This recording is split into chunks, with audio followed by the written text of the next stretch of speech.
now live, Mr. Tim. Mr. Loren. Welcome, everyone, and Mr. Tim especially, to This Week in Hospitality Digital Marketing live show number 95. Wow. Oh, and Holly's with us. Holly's with us. Hello, Holly. She is feeling better. And Robert Cole. Wow. It's like Robert Cole. The party has begun. Hello, Holly. Hi. Hey, Holly. Hey, Robert. Holly's here. Wow. See, Gosh. I'm always so happy when you're here. It's like Holly's here. I so appreciate it. I don't get it, but I appreciate it. All I do is give you grief and check facts. Well, that says a lot about our character. We need somebody to do that. That's actually really important. And hey, before we start, I just want to say Tim's script for this episode was outstanding.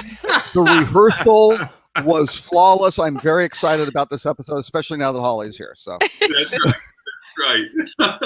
For those who don't know everybody, please let me make introductions. Mr. Tim Peter with Tim Peter and Associates, Mr. Robert Cole with Rock Cheetah, and Miss Holly Zoba with Signature Series. Well, we have actually, everybody thought the same great thought, and that is, of course, the big elephant in the room is the big report from Meeker, which is 355 pages of damn. Which I want to point out. And today we will be going through every page in detail, line by line. So, Tim, take it away. But here's the thing, if we take the normal length of this show, the typical length of the show, and we go through the entire deck, we actually will do it 3 times slower than Mary Meeker actually delivers this. If you watch the video, she delivers the whole presentation in 33 minutes. Wow. I didn't see the video. I did not watch the video. She skipped sections, I think. She does. Yep. Every year. Eating of 7 top items that Adweek thought was interesting, just because there are some interesting. I mean, there's some stuff, but there's some also, really? I didn't know that. So I'm going to leave it open because there's just a whole mess of stuff. And I know, Robert, you've read every page already. Tim, you're probably the same. I kind of went and hit the highlights on some of the stuff. So, and then Holly, I don't know whether it was wonderful bedtime reading or not. It was a big pile of stuff, that's for sure. What's some things that stood up for everybody? What are some things that just were like, okay, that's interesting? Well, I mean, where do you start? I'll dive in. I'll tell you the ones that I focused on. So I mentioned this the other day in our private discussion. I did a podcast episode about this. I do every year. I've covered the Mary Meeker Internet Trends Report on my site pretty much every year for the last 6 or 7. She's been doing this for, Robert, how long? A decade or more? Maybe I believe because they weren't very good before she referenced timpeter.com for all of the sources for her stats. So.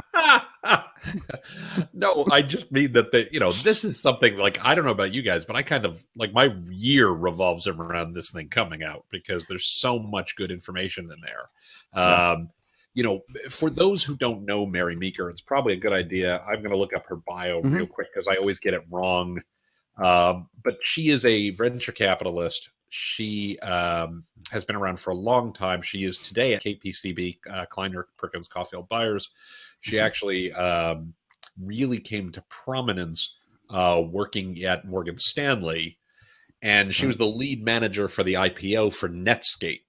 So, I mean, this is somebody who really knows digital, really knows the internet, and has been involved with it since the earliest days. Netscape was one of her first investments, and she led the IPO. Google, she led the IPO for that. She did a bunch of work with Facebook. So she championed early on Dell, Microsoft, Intuit, Netscape, AOL, Amazon.com, Yahoo, eBay, and Google. So if there's I've heard of some of those. Yeah. So if there's somebody out there who really gets the internet and gets digital and what it means, certainly you would have to include Mary Meeker at the top of almost any list of those. Now, when I look at it, I always focus on a couple of areas. that are relevant to me. There might be things that are more interesting to other people in the audience or other people out there. She talks a lot about things like China, India, healthcare, media, the cloud, gaming, etc.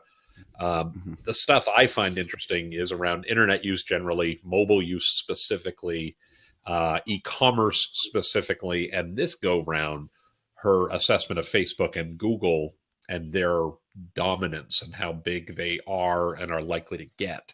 And certainly that's what I focused on in the podcast episode the other day.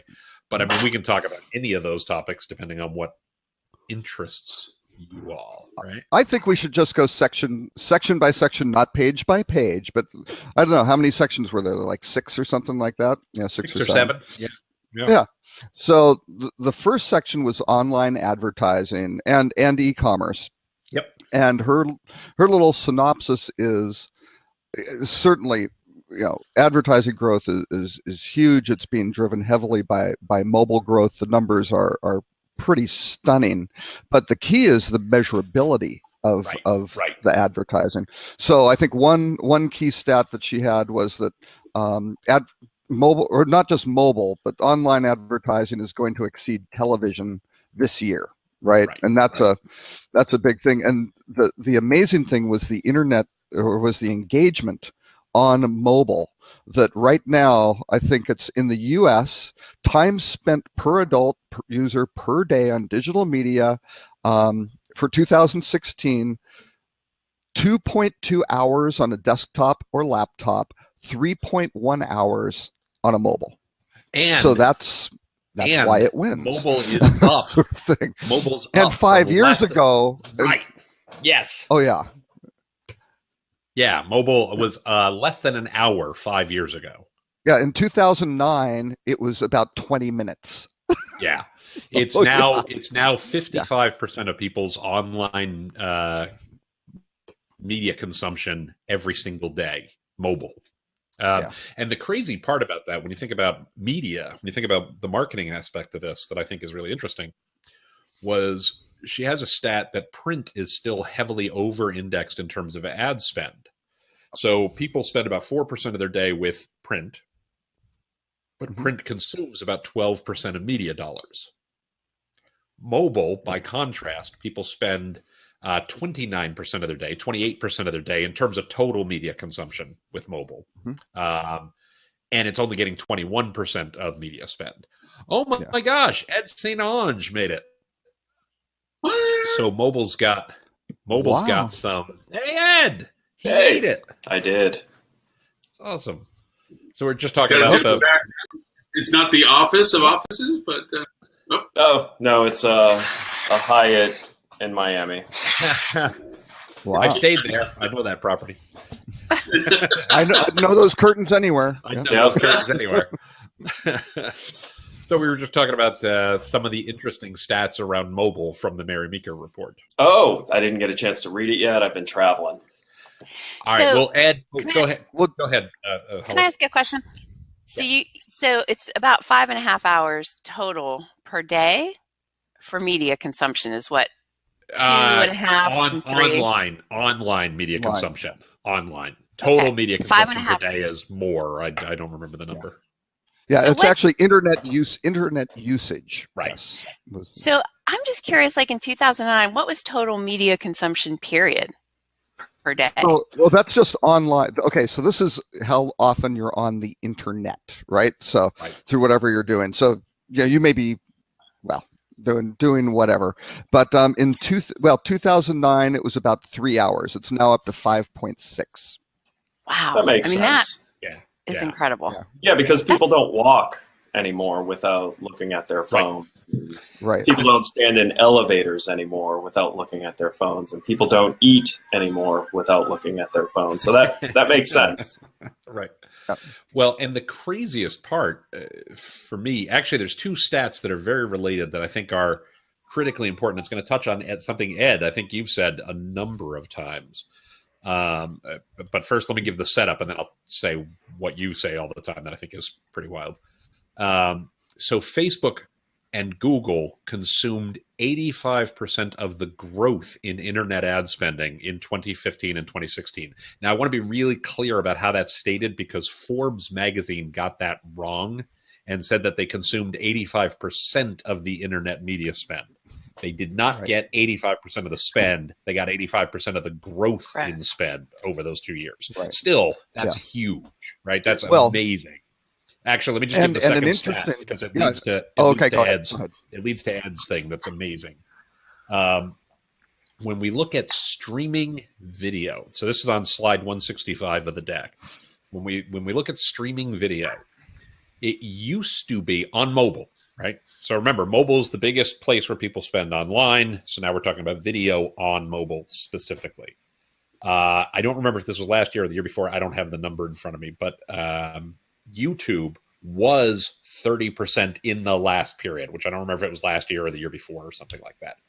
Now it is 20% of streaming video. Facebook is now 15%, up from 5% during that same period. Instagram is 7.5%, up from 0. So 0, right? So Facebook and Instagram, which are the same company after all, actually have more streaming video use than YouTube does. Yeah. And as Ed has talked about many times, Facebook is still probably one of the best values. Is still underpriced from a marketing spend perspective. So to turn this into something, people who watch this can use, Facebook's got real opportunities as ways to market your property, because it's inexpensive relative, but it actually gets more use than YouTube does when we talk about things like streaming video. So lots of opportunity there that's tremendously exciting. And one point to make on that, just to add to that.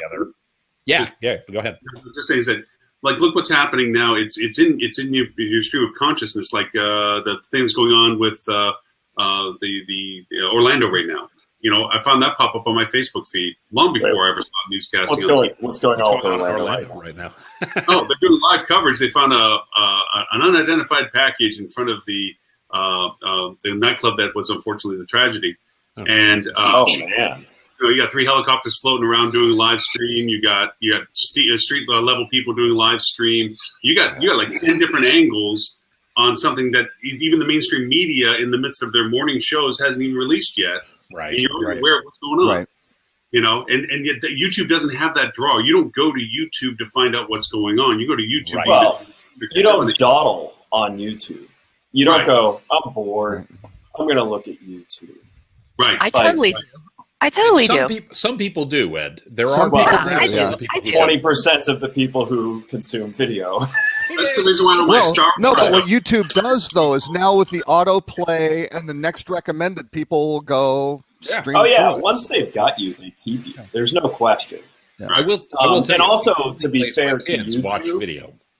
To be fair to YouTube, I'm sure some of those stats that Facebook and Instagram are getting are autoplay in news. Oh, sure. Oh, for sure.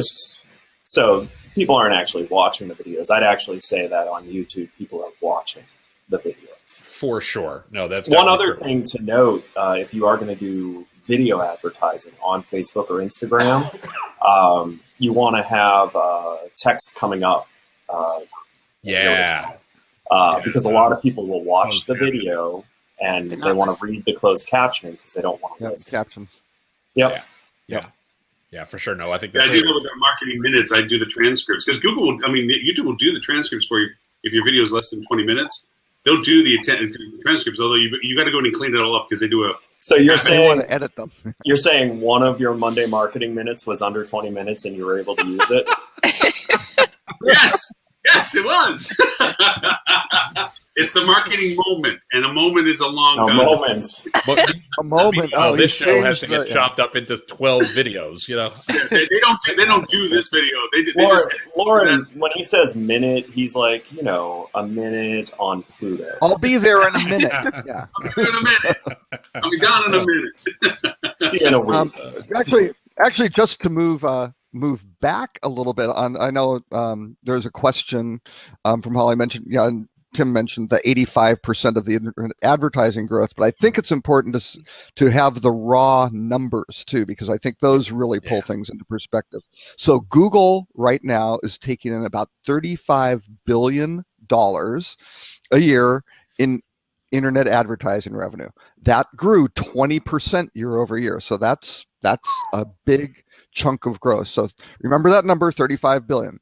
Facebook is only at around maybe 14 billion or so. So they're less than half the size of the advertising that Google has, but their growth trajectory is 62%. So smaller, but catching up. I find the most interesting everybody else, right? They total about.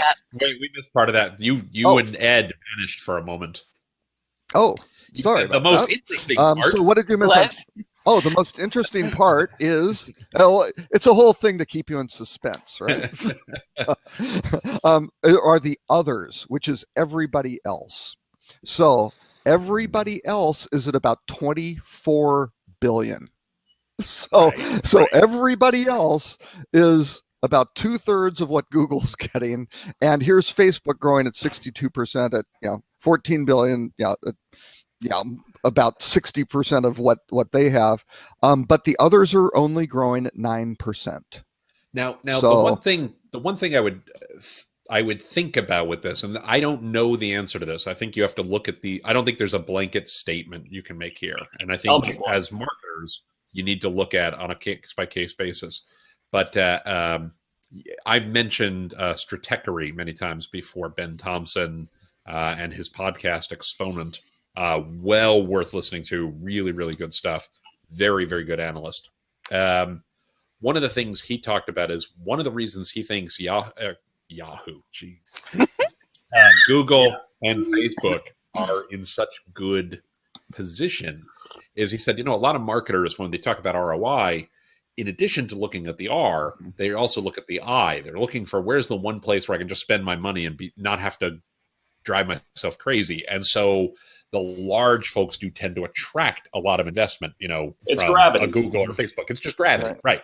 Absolutely. Mm-hmm. What I would say is that those folks who are the 24 billion, who are only getting 15% of the growth, could be great opportunities to market because you're not competing head-to-head with an Expedia there. You're not competing head-to-head with a Booking there. You're not competing head-to-head with everyone else there if your customer base is there. So a Snap, Pinterest, something else, could create opportunities and shouldn't be dismissed out of hand, particularly when you don't have the budget that, an OTA does. So it's something to think about in terms of if you're doing paid media, can you look to some of those things that aren't just Facebook or just Google, which I also think you should do. But, can you find some edge cases or some niches where you can find great return on spend because it's cheap relative to the market? I mean, one thing. And there's an I think Meeker makes a really interesting point on that because she says ad measurability. She calls it a triple-edged sword because she goes, when things are measured, that's certainly a good thing, but people don't always like what they see, right? So that whole return on investment. So somebody who pitches, go with Pinterest. This is going to be great. We think it's going to work, and then all of a sudden you have some stats that show it didn't work. All of a sudden that can increase some risk. So that whole gravity factor of nobody ever gets fired for buying IBM, which was years and years ago, which maybe they do now, I'm not sure. But that sort of thing, it's safer, lower risk. But then again, the risk return, if you're going to take a lower risk, your returns probably aren't going to be as good. And one of the things people need to take into consideration when they're going to try advertising on a different network is if you initially see failure, you should first look at what you did wrong and what you did wrong. Right. Because what someone's expecting from an experience in Facebook versus what someone's expecting in Instagram versus Pinterest versus Snap is very different. And and then the other thing to understand is it may not just be the ad you got wrong. You may have gotten the experience behind the ad wrong. So, if you're going to wade into networks that you don't understand, you should spend some time understanding them before you put real effort in attached to spend behind it, because you may give yourself the false understanding that advertising doesn't work there. Advertising does work if you understand the state of mind that the audience is in. And a lot of things that people just completely get wrong on social in general is they follow traditional ads. And traditional ads stick out like a sore thumb in the social verse because they're unauthentic. Right. And they're based on bragging, and that doesn't work, especially when people are in the mindset of being in the social world. So one of the things that I'm going to jump to a slightly different part of the deck for a second, because Ed, that's a perfect setup for something else Meeker talked about. And you all will be familiar with this because it's something I talk about a ton, is the fact that, you know, media today is a distribution channel, right? When people are one click away from buying, it's not advertising, it's distribution, right? And she had a great line. God, I wish I'd come up with this line, where she said, you know, the content is the store, right? So if you have the wrong content in the wrong channel, your store is going to fail. Right. So what you said is exactly right. You know, you've heard me say it as content is king, customer experience is queen, data is the crown jewels. It's the same concept, right? You've got to align that experience end to end and make sure you've got the right content for the right audience on the right channel for it to actually work well. And if it doesn't the right work, conversion experience behind it. Yeah. Right. Sure. You know, because you also have to understand where in the funnel are these people. That's exactly right. So for hotels specifically, if you're running Facebook ads around trying to inspire them, driving them to your website is the wrong answer, because your website's a transaction engine. It's designed for book now. And the discovery aspects of even the better hotel websites are pretty weak. So you need to think through the experience that goes behind the ad, and it should all be tied in. You do that, you will get the biggest bang for your buck in advertising. Right. And by the way, social is like really important for hotels, because you can go very top of funnel and win before Expedia, Marriott, Hilton, Airbnb, TripAdvisor spends are even out there, because they're not going super high in inspiration phase. They're trying to just be present, to be the lucky ones that get the click. That's where all their budgets are. Right. You know, and they've priced you out. Anything you're getting in there, you found a gap or you got lucky. Well, what's the first rule of hospitality marketing? First rule of hospitality marketing. Have hospitality in it. Oh, sure. Let's sell the destination first. Right? It's also the first rule of real estate. Yeah. Right. Location, exactly. location. Right? For most hotels, for many hotels, I shouldn't say most hotels, but for many hotels, you're not the reason they're going there. Obviously, if you're a resort or something else, that's different. But I mean, for many hotels, there's lots of other reasons people are going where they're going. If you can't convince them to go there in the first place, you've already lost. Yep. You know, sell yourself second, sell the destination first. We kind of shed some old school thought mentalities as we keep using more and more technologies and so forth. But some of the old mannerisms are still true. Back before all of this was something, you had influencers. You had the neighbor that always traveled and discovered new places. You had the neighbor that only followed the neighbors that discovered the new places. They weren't the ones that found the new places. They're the ones that went that everybody else told them to go to. So you had influencers. I bought a certain product all the time. So when you were thinking about buying that product, you'd come to me and ask me my opinion about the product. Those things still exist in our world. Yeah. And so too, some of the adages of it's not what you know, it's who you know. And this goes to a little bit of how I see Flip2. I described this to someone as to what you do in a way that they somehow got to understand. It's like, you can be the best at everything that you do and walk into a room full of strangers and nobody knows you. Yet you have this amazing product. Okay. By the same token, you walk in and you know the key people in that room, and you can have the shittiest product, but you're still going to be included in conversations. That's how half the vendors in this industry have gotten to success. Yeah, right. So it's a matter of, so when you're dealing with social, like you're talking about social, being able to jump to the top of the funnel, it's because if your friend referred something about you to their group of people that are following them on the new mediums that we use, that has a lot more prevalence in a decision process for that person.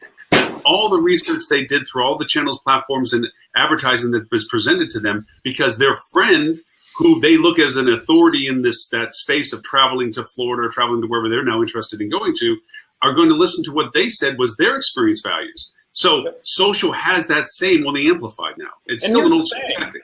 Certain trips for people have really high stakes. Like, I'm less concerned about a trip that I book that I'm going on by myself to go meet with someone than I am when I'm bringing my kids with me. When I'm bringing my kids with me, it's as if I know nothing about travel, because all of a sudden my experience in travel means nothing, because I never thought about the lens of people with kids trying to do the same thing.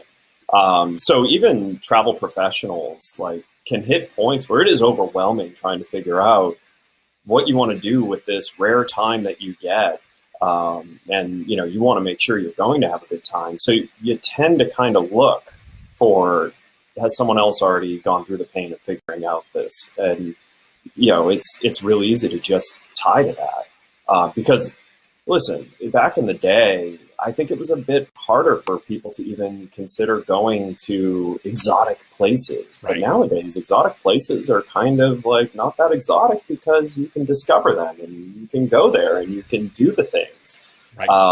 So, the mindset of influence is, really, really big, because there are certain times that you're in that mentality, even when you're someone who's like, yeah, I like to forge new paths. Yeah, until, someone else's good time is also on that line, you kind of take it a little safer. Right. Very true. Very true. Yep. No, we used to talk about this from time to time, just to give a sense for people all across the scale. We used to talk about this in my Wyndham days, specifically with economy segment, right? Select service, product, and the like. We had a lot of people where we had 100% share of wallet because they traveled once a year and they took the kids to Disney. And that trip was a huge deal for them. Yeah. Right. And let's be fair. Nobody. Well, you had 100% share of their accommodation. That's what I mean. Yeah, we had 100. Disney had 90% of everything else. Had 90%. Right. Oh God, 99%. Please, we were $49 ADR in some cases, but realistically, we had 100% of their hotel spend. Yes. Right? Annually. Yep. And what we weren't good at then, and I would argue some people still aren't good at today, and we knew we weren't good at it. There wasn't social, there weren't the things to capture it, was we didn't know how to tell that story as effectively as we probably could have to encourage people of, here's why you want to stay here when you're going to Orlando, for instance. Right? Yeah, because, by the way, we're as nice as the $350 a night economy offering on Disney property. That's right. So, that's exactly right. And you're not going to spend any time with us. You're going to go to the park. Right. You're going to come back and you're going to go to sleep and you want the room to be clean, and you want the breakfast to be decent, and you want to be able to get in and out when you want to be able to get in and out, because you want to spend most of your time in the park or in the pool. Yep. Right. Yeah. I mean, and a perfect example of this is I'm currently helping Tim plan his family vacation. As a matter of fact, Ed is. This is true. Really? Yes, because I had no idea. Of which we have to have a conversation about that. Okay. Because he's coming to Orlando. Should we post? Should we post? I think we should post Ed's email address and direct, mobile number, because Ed is an Orlando travel planner, inbound agent. By the way, Ed, we go for NASA. You froze up. I missed all of that. Oh, really? Am I still here? Yeah, I hear you now. Okay. Yeah. I said Thundercats maybe go for NASA. Oh, nice. Yeah. Very cool. Yeah, no, Tim mentioned to me he was coming to Orlando, and he was coming at kind of a peak time. So I had some advice that even a travel person, if you don't live here, you don't know this. Yeah. And even though, because Tim has connections, much higher than those of us on this call today. I did point out to him that one of the nights he should stay on property so he can get the Universal Fast Passes for the days of the Universal, because that will cover the cost of the room, basically. And you'll actually get to do something, because when he's coming, if you don't have Fast Pass, you're not doing anything. No, And it's the kind of stuff, and this is a great example. I've been to Orlando. I cannot tell you how many times in my life. I've been there a ton. But when I go to Orlando, and this goes back to Ed's point about the stakes of the trip, I go to Orlando for 2 reasons. I took my kids to Disney when they were little, and it mattered a ton. And I go there for conferences all the time, and I spend no time at all anywhere except the damn convention center. It could be anywhere, right? I could be anywhere, in any city, anywhere in the world.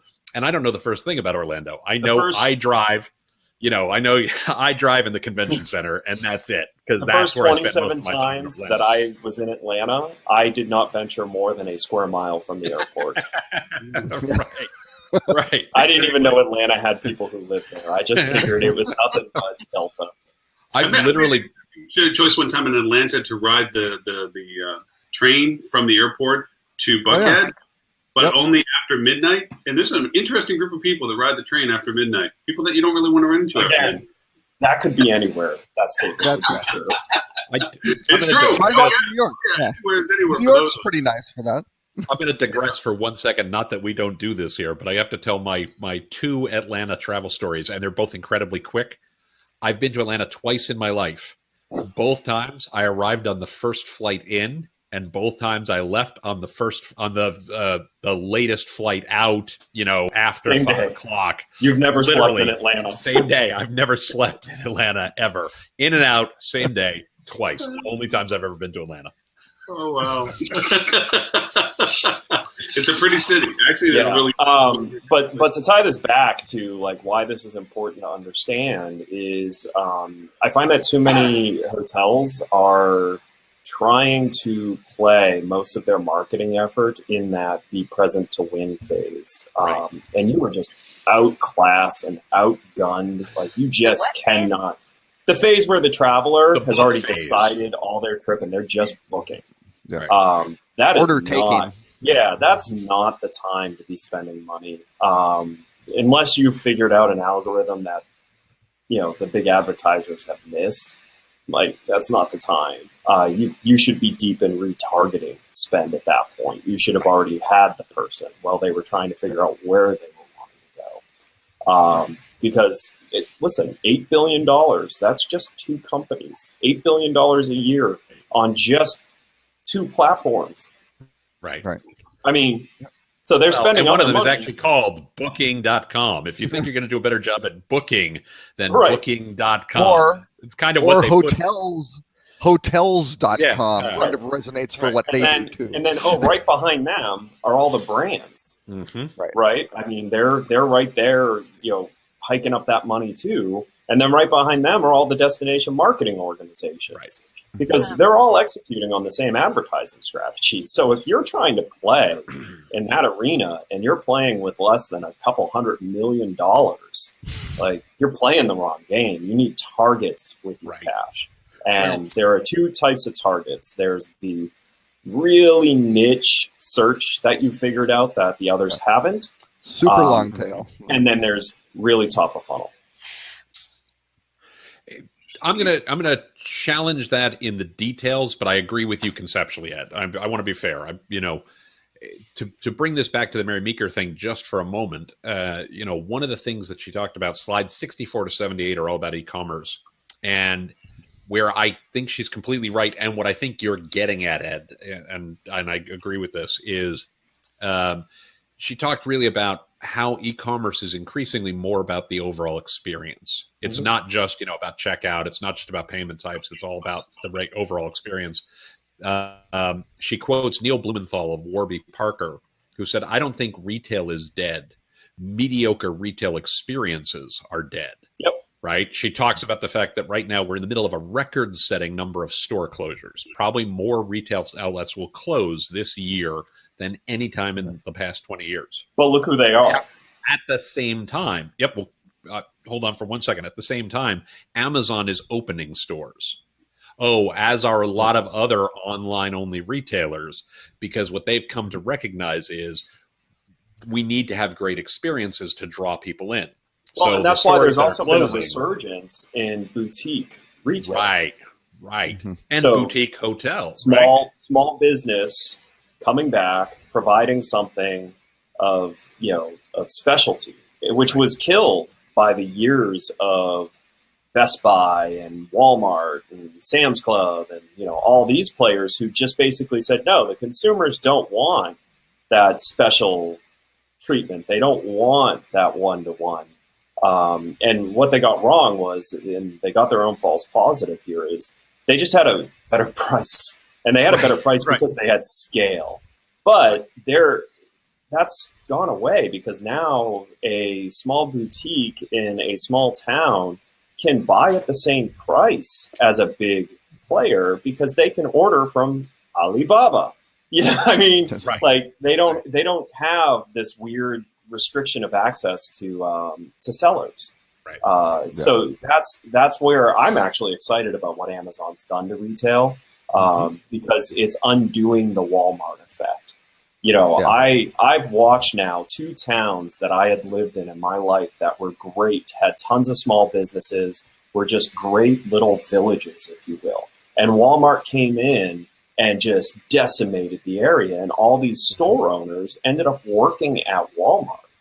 And I always looked at that, and I always said, you need to fight Walmart any chance you get, because they destroy local economies. And what Amazon's done is Amazon's destroyed them, their value prop, and is now opened a gap for the small business again. And even if you look at how Walmart's trying to react to it, they're trying to bring specialty business into their practice and everything. And they're trying to adapt, but I wouldn't be sad to see Walmart go away. Well, I see the war though a little bit differently. Amazon's fighting the battle in the cities, and Walmart is really in the rural areas, right? Now, go ahead. No, but that's basically how the strategies are.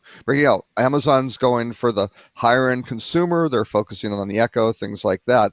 And yes, they certainly are huge, and they cover everybody, and Prime is great, and you can get the packages. But for Walmart devours all the stuff that Amazon Go is going to go after, right? With all the, when they start doing the groceries and little shops where you can start coming in and check out, seamlessly, yes, that's going to start impacting Walmart. But right now, Walmart is just, again, it's this dominant factor, the buying power, the cost of goods, and the prices. They devour these smaller and suburban communities, unfortunately. Well, I mean, that gets into a whole. So I don't want to go too far. The reality is 90% of goods are still bought in real life as opposed to digitally. Yeah. I mean, that's it. For sure. That's why. To bring this back to hotels, I'll give you an example. You all know I love to beat on TripAdvisor because I feel like they're the devil that's not talked about enough. So I got another perfect example that builds my case. I recently went and stayed at the Cheyenne Mountain Resort at a benchmark conference, and after checkout, I mean, I was blown away by this resort. So I did something I don't do a lot. I actually went and wrote a review because they cared a lot about it. So I wrote a review on TripAdvisor. 8 days later, I got an email from TripAdvisor advertising other hotels in Colorado Springs saying, next time you come back, try one of these places. Cheyenne Mountain Resort wasn't on that. Yep. So Cheyenne Mountain Resort pushed me to TripAdvisor. And then TripAdvisor said, great, now go stay somewhere else. Don't ever stay there. That sort of thing may be the Achilles heel of Red Lion's strategy of teaming up with Expedia to, get more people into their program. That these large organizations, they aren't stupid. By the way, that's my new bingo thing. I'm going to beat on TripAdvisor every show. So anyways, I apologize. I invited Brian. I do have to leave. I'm at the Caribbean Hotel and Tourism Association's event where they actually spent the morning beating on TripAdvisor. So you all have a great weekend. I'll see you next week and talk to you all soon. Later, Ed. Thanks for making the time. Appreciate it. So I'm going to beat up on Ed in absentia. Oh, wait, no, exactly. Yeah, about no, I'm not really going to beat up on Ed. I am going to push back on the one thing. Going back to the Walmart thing for a second. And restart the broadcast with a new broadcast. Hi guys, thanks for making it over. I've been doing puppets and jokes for 10 minutes. we were on. Ours said live on air for 9 minutes, and we had people watching us. See, that's better than what I've been doing because we don't have nobody right now. We jumped in. Off the people who were watching us to come to the one where nobody's watching. We did, absolutely. Yes, I know. I dragged you over to the dead zone. Yeah, no, we had the YouTube live stopped, and so too did all the other ones. I mean, the screen, if you were looking at it from a viewer, said the session ended. Thanks for coming, and so it never came back from that. So we relogged in and got into the session. It was saying on air, so we were. Yeah, it was telling us on air for 10 minutes. Yeah, and we had a riveting conversation. We did. We talked all about my daughter's engagement, and we ripped on a leading hotel of the world. Wait, we did not. We did not. I did. The section 2 of the report. Just to close that topic, though, that drives me crazy with luxury hotels who miss out on the basics like structural things, Sure. and those are very, that's an expensive, complicated thing to go fix. It is fixable, but it's not fun. But again, if I look at that, I can't recommend that hotel. They have two properties. I go, nope, nice place, but they don't. Yeah, they really blew it, sort of thing. So anyway, I have a question before we move on to. Oh, go ahead, Holly. Go ahead. On this topic. Yeah. So in the other homework that I did actually do for this thing today, it has the top. It's the eMarketer article, top 10 U.S. hotel and accommodation sites ranked by total traffic. Yes. Yeah. So Airbnb is number 1. Right. Booking.com 2, hotels.com 3, Marriott International. I don't think Airbnb spends a lot of money on advertising with Google. I think they have figured out. I mean, you don't ever hear, you have Booking.com spending $4 billion. Mm-hmm. I mean, Priceline spending $4 billion, but you don't hear of Airbnb spending all that money, and yet they have this highest traffic because they've figured out a different way, obviously. Yeah, they do a lot with social. They do a lot with word of mouth. They do a lot with SEO. I mean, they rank well and the like. But a lot of it is, think of the size of their network and the number of people who stay at an Airbnb. How did you first hear about Airbnb? I have no recollection. Somebody told you, though, right? Yeah. Yeah, I certainly didn't stay there. Right. Somebody told you. And what they do really well, and I mean, Ed's not here, so I'll say nice things about him, which is, it's one of the reasons I like Flip 2 so much, is because it's built around somebody tells you, right? What's a better piece of marketing for your property? What's a better piece of marketing for your business than another customer saying, man, I love that place, or I love that thing. Yeah. They absolutely do paid search. They absolutely do. Yeah. They do a lot of stuff. But not to the extent. Well, they did a case study. Google published a case study for them, and I'm looking for it here, but I can't seem to find it. But I remember it was using YouTube advertising, and it drove like 2 million room nights or so. It was a huge, I actually I subscribe to their channel on YouTube. I'm pulling this up right now. Yeah. To Airbnb's channel on YouTube? Yeah. Yep. Mm-hmm. They have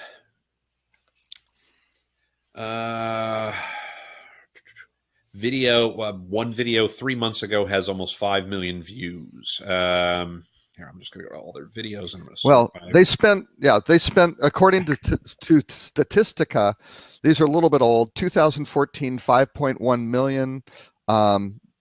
2015, 23.5 million. Airbnb spent 23 million, and they're the number 1 visited site of all the brands. Like, doesn't I don't know. Doesn't seem like the brand should. No, the brands copy? should. The brands don't have the same cost structure of Airbnb. Yeah. They have the cost of human capital at the hotel brands crushes them compared to Airbnb and Priceline and those.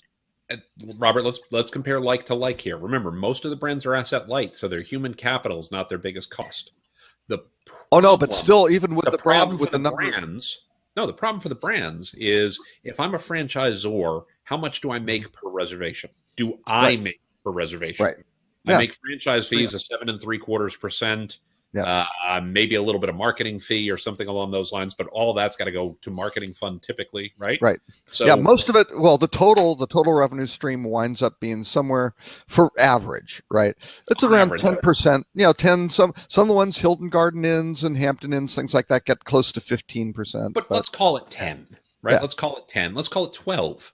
Yeah. Okay. If I'm Expedia, what do I make per reservation? Yeah. Right. I make 15 to 20. That's right. If I'm Airbnb, what do I make per reservation? A ton. A ton. You make 15 to 20 because they make 15 to 20. But only 3% of that comes from the seller, from the person who's providing the lodging, because the model, because they have a marketplace with limited competition. When they build up their pricing, it'll be 3% fee to go against the hotel, the owner, the host, and 12% is paid by the guest, right? So they get 15, and in some cases they get more, right? For other, Holly, you asked a great question that I want to push back on, right? It's not a bad question, but I want to challenge the assumption of it, okay? Which your question is, why don't the brands copy this? So there's a couple reasons. One is what we were just talking about, their cost structure. Their cost structure and the revenue. Hotel brands make less money per reservation than do OTAs or do people like Airbnb. Top line. They also have more capital, more capital intensive businesses based on legacy and things along those lines, right? Yeah. So their profit margins aren't as wide either. So that's problem A. Mm-hmm. The bigger problem is the core of your question, and is the part I want to push back on. What they're doing wrong, what the people who do this badly do wrong, from my perspective, is just like I was talking about. Let's compete with Walmart by lowering our prices, instead of asking the question, how are they able to charge lower prices? Right. One of the we talk about Moneyball here from time to time. I've mentioned how much I love the book. And one of the was, it was not about, a system of buying certain types of players. Mm-hmm. Rather, it was a system for identifying players who were undervalued. Right. Yep. What Airbnb said was, and I'm extrapolating from some stuff, but they looked at this and they said, paid search is really expensive. So where are other places we can focus our limited resources to actually do well? And what the brands should be doing, and what independent hotels should be doing, is not saying we're going to do YouTube because Airbnb did it, or we're not going to do Google search because it's what Expedia is doing. But we're going to say, where are we going to get the best return for our spend? Where can we find the things that people aren't focusing on that actually work for us, right? As opposed to just copying what other people do. So that's the one place, there's this line in the book Moneyball that has always stayed with me, where people said, Bill James was a guy who came up with a lot of these advanced statistics that teams were using 10, 15 years ago when Moneyball is set, right? And some people said, well, they should just copy Bill James. And somebody else in the book says, well, if they're copying Bill James, it's a sure sign that they don't get what he's doing. Right. Because what he's doing is doing what nobody else is doing. So by definition, if you're copying him, you're doing the wrong thing. You should be looking for, where are the undervalued assets? Where are the undervalued channels? And that's where I think a lot of the brands can go wrong. Yeah, and that's the famous Wayne Gretzky's father's quote. Right. Not Wayne Gretzky. Why is Wayne Gretzky such a good hockey player? He goes to where the puck is going to be as opposed to where it is, right? And if you're one of these quick follower type guys, you either have to be really, really good at it and much better than your competitors and be willing to always be kind of behind the leader, and that's fine. That is a strategy, but don't expect to leapfrog. ahead. Well, and one other thought about this, and sometimes a line I use a lot of times is, we don't want to compare our insides to other people's outsides, right? So we know the truth. We know what's inside. When I worked at Wyndham, we thought that Marriott was the best company in the world. Like, they just had everything together, and they could not be more perfect, because all we could see was the outside, and we knew our inside was, we were a mess, to our way of thinking, right? Right. Yeah. Okay. I left Wyndham. I went and had meetings with people at Marriott about some stuff, and I walked out of there and went, wow, they're a mess too, just in a different way. That's right. And I don't mean that in a bad way. I just mean they had their challenges. Right. One of the things that we did at Wyndham at the time, and I'm not suggesting they still do this, but Wyndham's business, Sendant's business, let's be really clear. This was before we were Wyndham. We didn't even own the Wyndham brand at the time. We were Sendant. Our business was franchise sales. Absolutely. We did a bunch of television advertising, not because it was the most effective marketing, but because it worked for our franchisees in terms of attracting franchisees and making them happy that they saw that we were doing marketing. So you would get more franchisees. So we would get more franchisees. Right. Okay. Was it the best marketing for attracting guests? No, of course not. We knew that end purpose. So, but if you were just comparing outsides to insides, you'd go, well, that's stupid. And it was like, no, it's not. Look at our stock price. We're doing exactly the right thing. Mary Kay Cosmetics was never a cosmetics company. It was a multi-level, little franchise, basically a franchising model, which added layers of people down. So it was, multi-level market, because that was it. They wanted to sell those little introductory kits because their profit margins on those were huge, and their margins on actually selling the cosmetics were horrible. I want to add to something what you just mentioned, Tim, that it goes to something of a future discussion. And also one of the reasons why I appreciate so much when you're on the show and you talk about these things, because it is face value versus tangible value. I mean, we always run the risk, even doing this show, that, some people, when they hear the show and they play back the show and they say, man, you guys are just telling everybody how to do stuff and everything. Aren't you afraid competition is going to take it and do something better than you? And I'm like, no, my adage has always been the best place to hide is in an open field. And if you're learning it from me, then you're already behind me because I've already done it enough to talk about it. And Loren does not have much military experience, but that's okay. Hey, I'm making all the stormtroopers. They can't hit the broadside of a bar, and I'll just stand there and they'll shoot all around me. But anyway, I normally prefer protected high ground. Sure, but the idea of this is that you're talking about face value. You look at a successful operation. There's always three questions that happen in the C-level office. How much money can we make from it? How much is it going to cost us to make that money? And who else is doing it?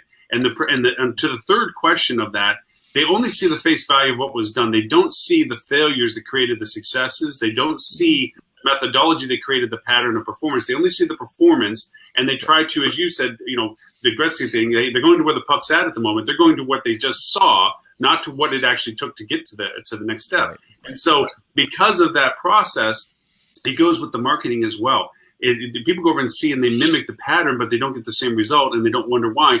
Our internal politics are screwed up in companies because, as I mentioned before in previous shows, somewhere along the line, a company goes from what's best for the company to what can I go over and get close enough to take credit for, but far enough away if it fails. And so there's a self-preservation process that goes in the company. So when those questions get asked, who else is doing it? The first answer you want to give is, they did it this way. This is what they did. And if it was successful, you introduced it. If it failed, it was them that did it. So it's inherently a flaw of ours that in the corporate structures, to your point of Marriott, the outside looks shiny and good. The inside's a jumbled, soft, gooey mess because the process is flawed. Well, and we also had very real discussions, and this is a place where people go wrong a lot. And I'm not saying there is a right or wrong answer to this question. I'm saying too many people don't answer this question. And I credit, I've heard this from lots of people in my life. Charles Schwab, Chuck Schwab used to talk about this. Ted Tang at Leading used to talk about this. Some other folks I've been lucky enough to work for in my career. But who is your customer? Right. And one of the things we were really good at Sendant, whether you agreed with this being the correct customer or not, but our customer was the franchisee. Absolutely. Our customer was not the guest. By definition, Sendent was not in the hospitality industry. Right. We only did what was right for the guest insofar as it was beneficial for our franchisees. Our customer was the franchisee.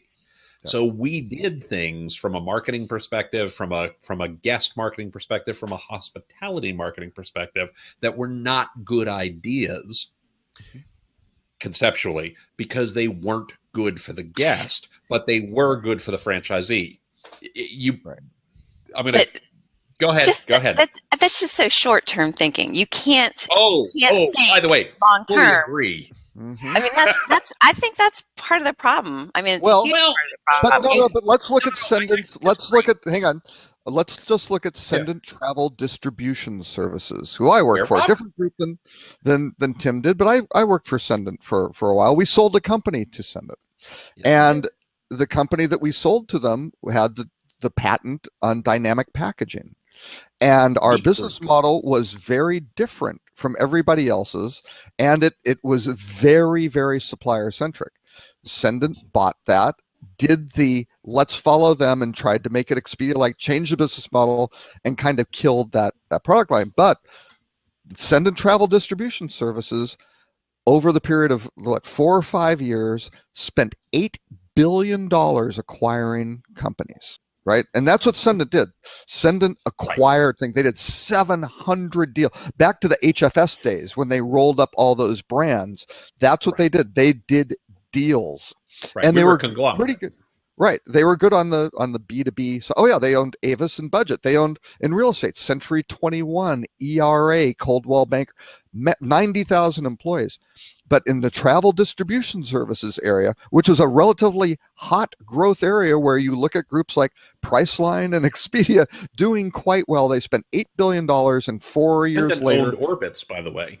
They did own Orbitz, and they owned WorldSpan and Apollo. Yeah. They tons of stuff. They owned lodging.com, they owned trip.com, they owned CheapTicket, all this stuff. They spent $8 billion and they sold it for $4.5 billion. One of the greatest value destroyers in the history of travel.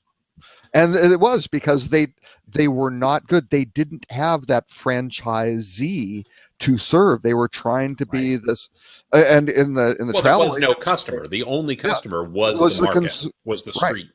Right. Yeah, and the consumer, and they were not good at that. Well, but here's where I want to, Holly, I want to push back on your point about the short term. First of all, you can do it wrong and only be focused on the short term, right? Mm-hmm. Doing it right is you're going to do what's good for the guest because it is franchisee, right? That would be the ideal. Right. But you're doing it because it's good for the franchisee. And there are wrong reasons. Let me give you a real world example. This is a Ted Ting example he used many, many, many times, but I want to give credit where due because he's right. And both are incredibly successful organizations, right? You have American Express and you have Visa. Mm-hmm. They do the same thing, right? But American Express's customer is the card holder. Right. And they will do what's right for the banks and they will do what's right for the merchants because it's good for the card holder. Right. Visa's customer is the bank. What's good for the card holder and they will do what's good for the merchant because it's good for the bank. They take the long-term view, right? But they never forget that ultimately they're doing it in the service of the banks. Right. Mm-hmm. And Amex ultimately does what they do in the service of the cardholder. You can make it work in both cases, but sometimes you're going to come up to a decision of, should we charge more for this or should we charge less for that? Should we raise fees to somebody or should we lower fees to somebody? Well, is it good for the cardholder or is it good for the bank? Is it good for the guest or is it good for the hotel owner? Right. On the answer to that question, you put yourself in a better position to actually make what is the right strategic decision. It doesn't mean that you won't do things that are bad for the franchisee in the short term because it's good for them in the long term. When I was at Sendent, we threw out a whole bunch of franchisees who had terrible quality because they were devaluing the brand. right? We held a lot of people's feet to the fire that they had to invest in their properties to improve the quality because it was good for all the other franchisees. Right. It was absolutely bad for some of the franchisees. It was absolutely terrible for some of the guests because we took rooms out of inventory. We didn't have things available to sell in places, but ultimately we were taking the long-term view of what was the right thing to do for the group of franchisees. And it was, amputate the gangrenous toe, But ultimately, that benefits the guests. I mean, therein lies the difference. I think you benefits have to the franchisee because it benefits the guest. Right. Correct. But here's a key thing of how we even got onto this. So we look at the major hotel groups versus Airbnb and the OTAs. Right. And this applies to Google, and this applies to Amazon, and certainly to Airbnb. Who are their customers? And I would say those groups are destroying brands intentionally as a strategy, because brands generally, the tradition is that you add value. If you're part of this brand, you can charge a premium price because of the branding associated with it. Where I think the hoteliers made a tremendous strategic mistake was going to their frequent guests and going, hi, we're a brand, you're a frequent guest, save 10%. Right. And the brand doesn't pay the whole freight on that. They're only, their exposure is a sliver, the owner's exposure is a lot. So who does that benefit? It benefits the customer. Yeah, but you look at Google and Amazon, and actually, again, if you look at L2 research and Scott, what's his last name? Whatever Scott's last name is, NYU professor, had his great little videos, and he's been haranguing on this for a while. But this destruction of the brand is the key, because you were saying Walmart, right?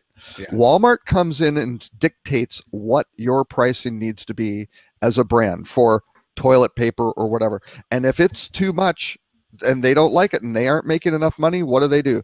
They reduce your distribution, you get worse shelf space, or they just boot you out completely, and they replace you in the shelf space with their own brand, right? And that's it. I think I used an example a couple of weeks ago that L2 had used. Actually, can I jump in for 1 second? Sure, go ahead. I jump in for 1 second? Because this was in the Mary Meeker report. The number one brand of batteries sold in this country is Amazon Basics. Absolutely. And the number three brand of, was it baby wipes or diapers? I can't remember which one. Amazon Basics. Yep. Amazon Basics. Right. Huggies, Pampers. Pampers, Amazon Basics. Right. Because 51%. And then Amazon Basics, Duracell Energizer. Right. Yeah. And so what happens there, and again, I highly recommend looking at L2's weekly winners and losers in a digital age video. It's fantastic. But he's been focusing for a while on the battery thing, because when you order on your Amazon Echo and you ask Alexa for batteries, it goes, yes, I have batteries. I've got some AA Amazon Basics, a 48 pack or something big, and it's $22. Would you like me to buy that? And you say, no. It goes, oh, well, I got a pack, whatever, is much smaller for $7. Would you like that? And they say, and you say no, and they go, I don't have any more batteries. And that's it. Now you can go online and they've got tons of batteries, but they aren't selling them through the voice channel, which comes back to Mary Meeker's report that voice also destroys brands, sort of thing. Right. So the brands are going to have a tremendous challenge against these factors. You've got cost structures, you've got intermediaries who are behaving on behalf of the customer. On behalf of the consumer. And they're saying the consumer wants lower prices and this kind of quality, and you aren't doing it, so we're going to send them someplace who does. And that might be us, because we can do it faster, cheaper, better, sort of thing. So those are huge, huge factors. There's a great video. I'm trying to find a link to it right now. I think I talked about this in a podcast a week or two ago. So if I put up a link to my podcast. It's only because I want you to have the link to the other video. Actually, I didn't put the link for Ann's page on here. But Jeff Bezos was interviewed at a conference, and he had an amazing comment. Actually, I found the link to the video, so I'm going to put up the link to the video itself. Okay, so while you're doing that, real quick. This is very fast. One of the things that I think he does so well is, he said one of the questions he asks that people often don't ask is not what will change, but what won't change, right? And it's the job of the CEO to focus on a couple of big ideas that just won't change.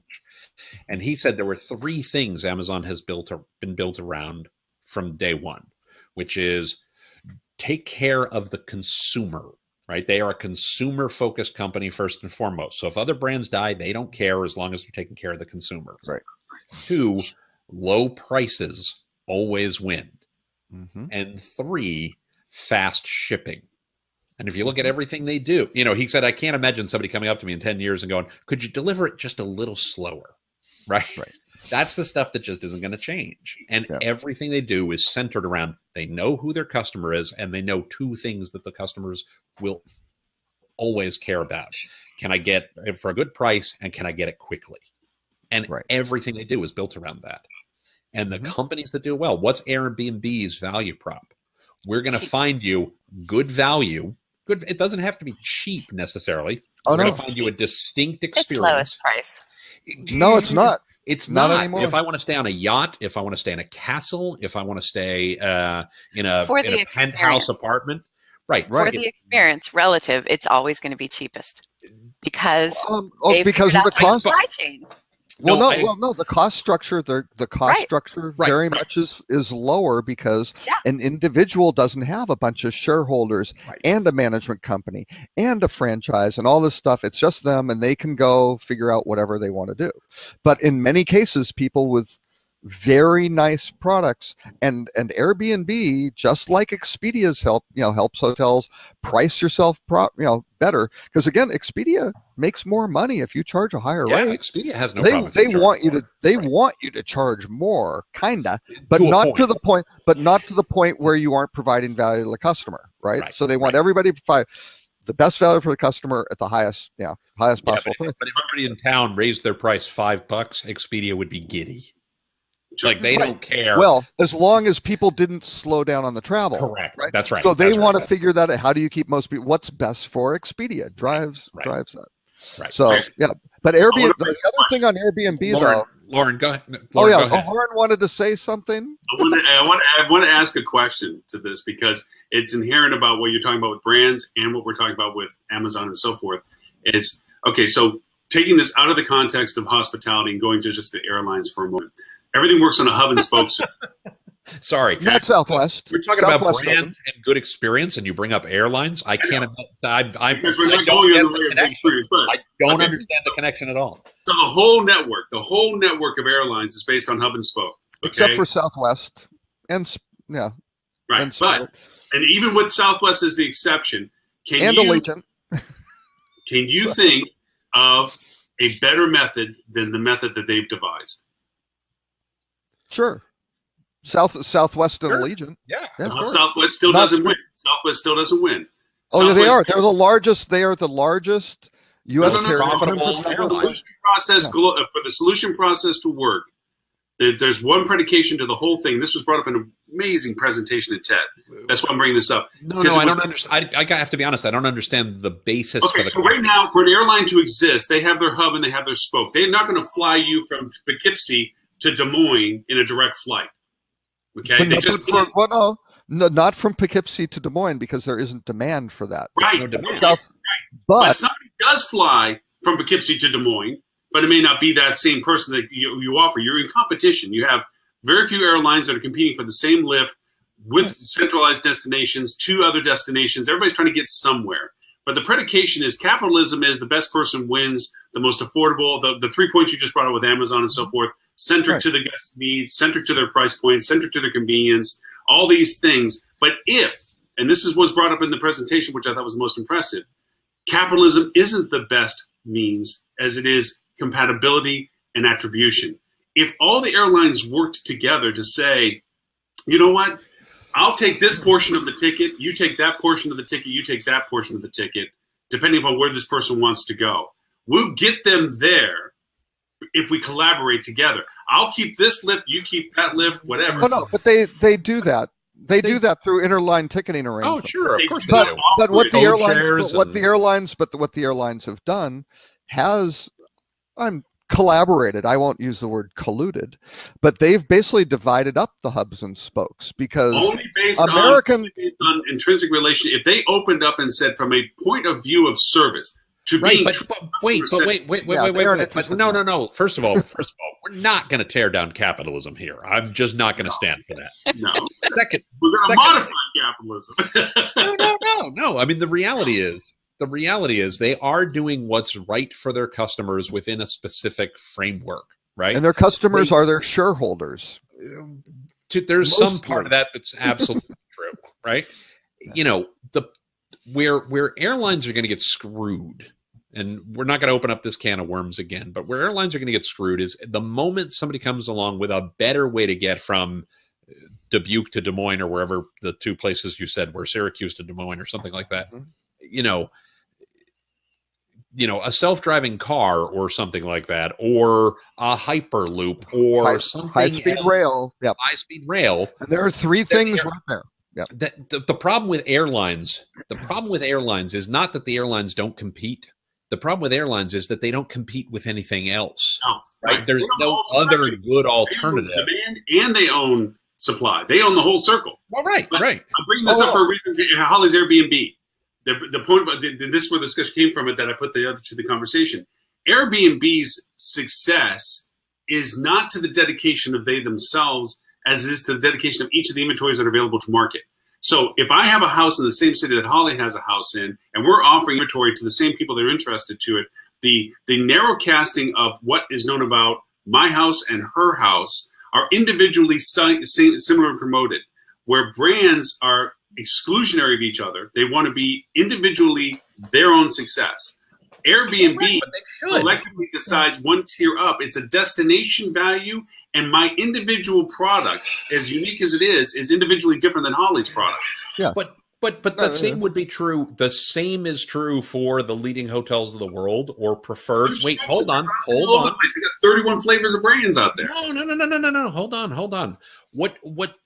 First off, we're not comparing apples and apples, right? We're comparing a room to a property, right? Mm-hmm. And a property, you're going to have a whole bunch of like rooms, okay? At most properties. Why though? Why? Because that's historically, it's more efficient. It's more efficient. Yeah. I mean, if I own a hotel, for me to, what is my cost per key on a hotel? If I'm a 4-star hotel in a secondary city, my cost per key to open that property is X dollars, right? If I make, and I'm a 150 room property, if I make every room entirely distinct, my cost per key just went up of X times 150, right? Or X times some percentage of 150. It's not economical.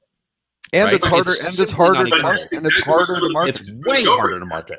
The disruptive thing that's going on is that there's areas that weren't considered hotel spaces are being converted, little pod hotels. Well, right, yeah, of course. But here's my point to this. Why did Sears fail? Okay, they had more stores than anybody. They literally created online. But nobody gave a shit. Okay, no.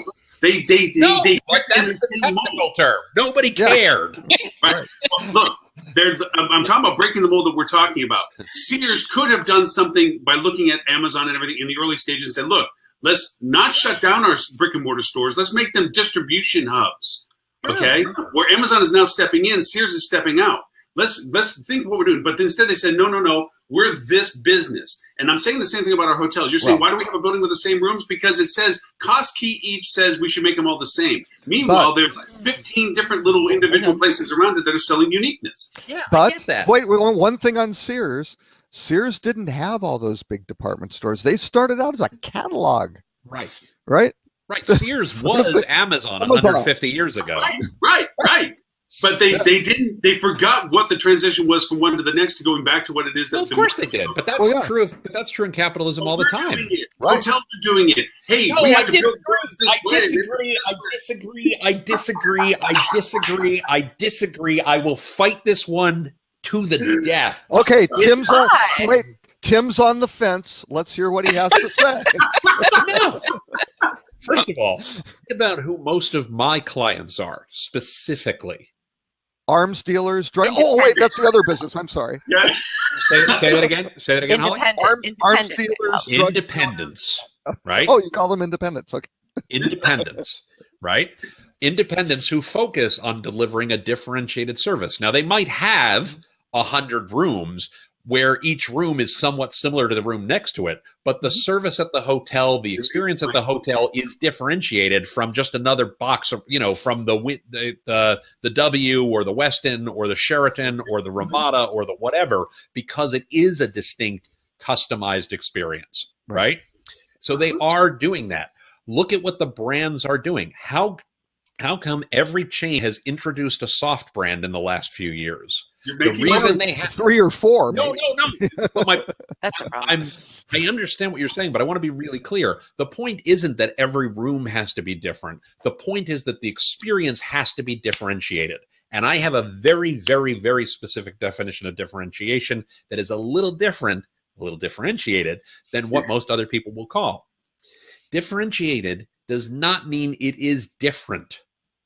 Differentiation is a difference someone will pay for. Boom. If they won't pay for it, you're just different. Right. The reason Sears failed is because you could walk into a Sears and there was not a single thing that you could buy there that you couldn't buy anywhere else. There was nothing about the service. There was nothing about the experience. There was nothing about the product that was superior or better in any way to make it worth paying more so for. So too went Kmart. So too went Zayres. So too went Grid. Right. And this goes back to our earlier point. You're following where the puck is rather than where it's going to be. Correct. Mimicking what was a success image of something else. And what I'm trying to say is the retail system is doing the same thing. Brands are doing the same thing. They're mimicking the success of the uniqueness you just defined in the non-branded hotels that are successfully beating the brands in market. No, they're changing their business model. They're changing their business model. In what a brand is today, right? I'm going to make a bold statement, and if I turn out to be wrong in a couple of years' time, so be it. But I believe this wholeheartedly, and I think Robert does too, but I'm not going to speak for him. I'll shut up after I say this, and Robert can say yay or nay. What a brand is today is a distribution platform, and it is a loyalty program. That's it. That's it. That's it. Period. All the other bits.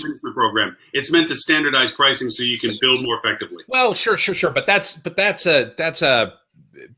not the brand. That's not what the brand is, right? That's part of their value prop. If I'm a franchisee, if I'm a hotel owner, I'm going to sign on with Marriott for a lot of reasons. But one of the parts I'm going to care about is how effectively are going to bring guests to me? And that means, do they have reach from a distribution perspective? And it means, do they have a loyalty program that people actually care to participate in? Period. Right? The reason they're going to soft brands is because I can sell the Grand Hotel New York. I'm completely making this up. The Churchill Hotel Miami, whatever, as a distinct entity, but people get the value of the loyalty program, and they have distribution through all the various channels that I, as the owner of that hotel, care about to make sure that my hotel gets filled. The biggest threat to a Marriott, to a Wyndham, to a Hilton, to a Hyatt, this is the part where I'm going out on the limb, is that if somebody can come up with a suitably efficient way of doing that, who isn't a traditional hotel brand, it's not the hotels that will die, it's the hotel chain that will die, right? The threat is not to the property owner. Right. If a hotel can't beat Airbnb at merchandising and marketing its rooms and explaining to guests why it's a good value for their dollar, they're a crappy hotelier and they deserve to be out of business. But chain can't convey to a hotel why they're the right chain for them to be affiliated with, because they have the right distribution, they have the right loyalty program, and yes, some ancillary benefits like volume purchasing and access to financing and things along those lines. Then guess what? They deserve to die and be out of business. Period.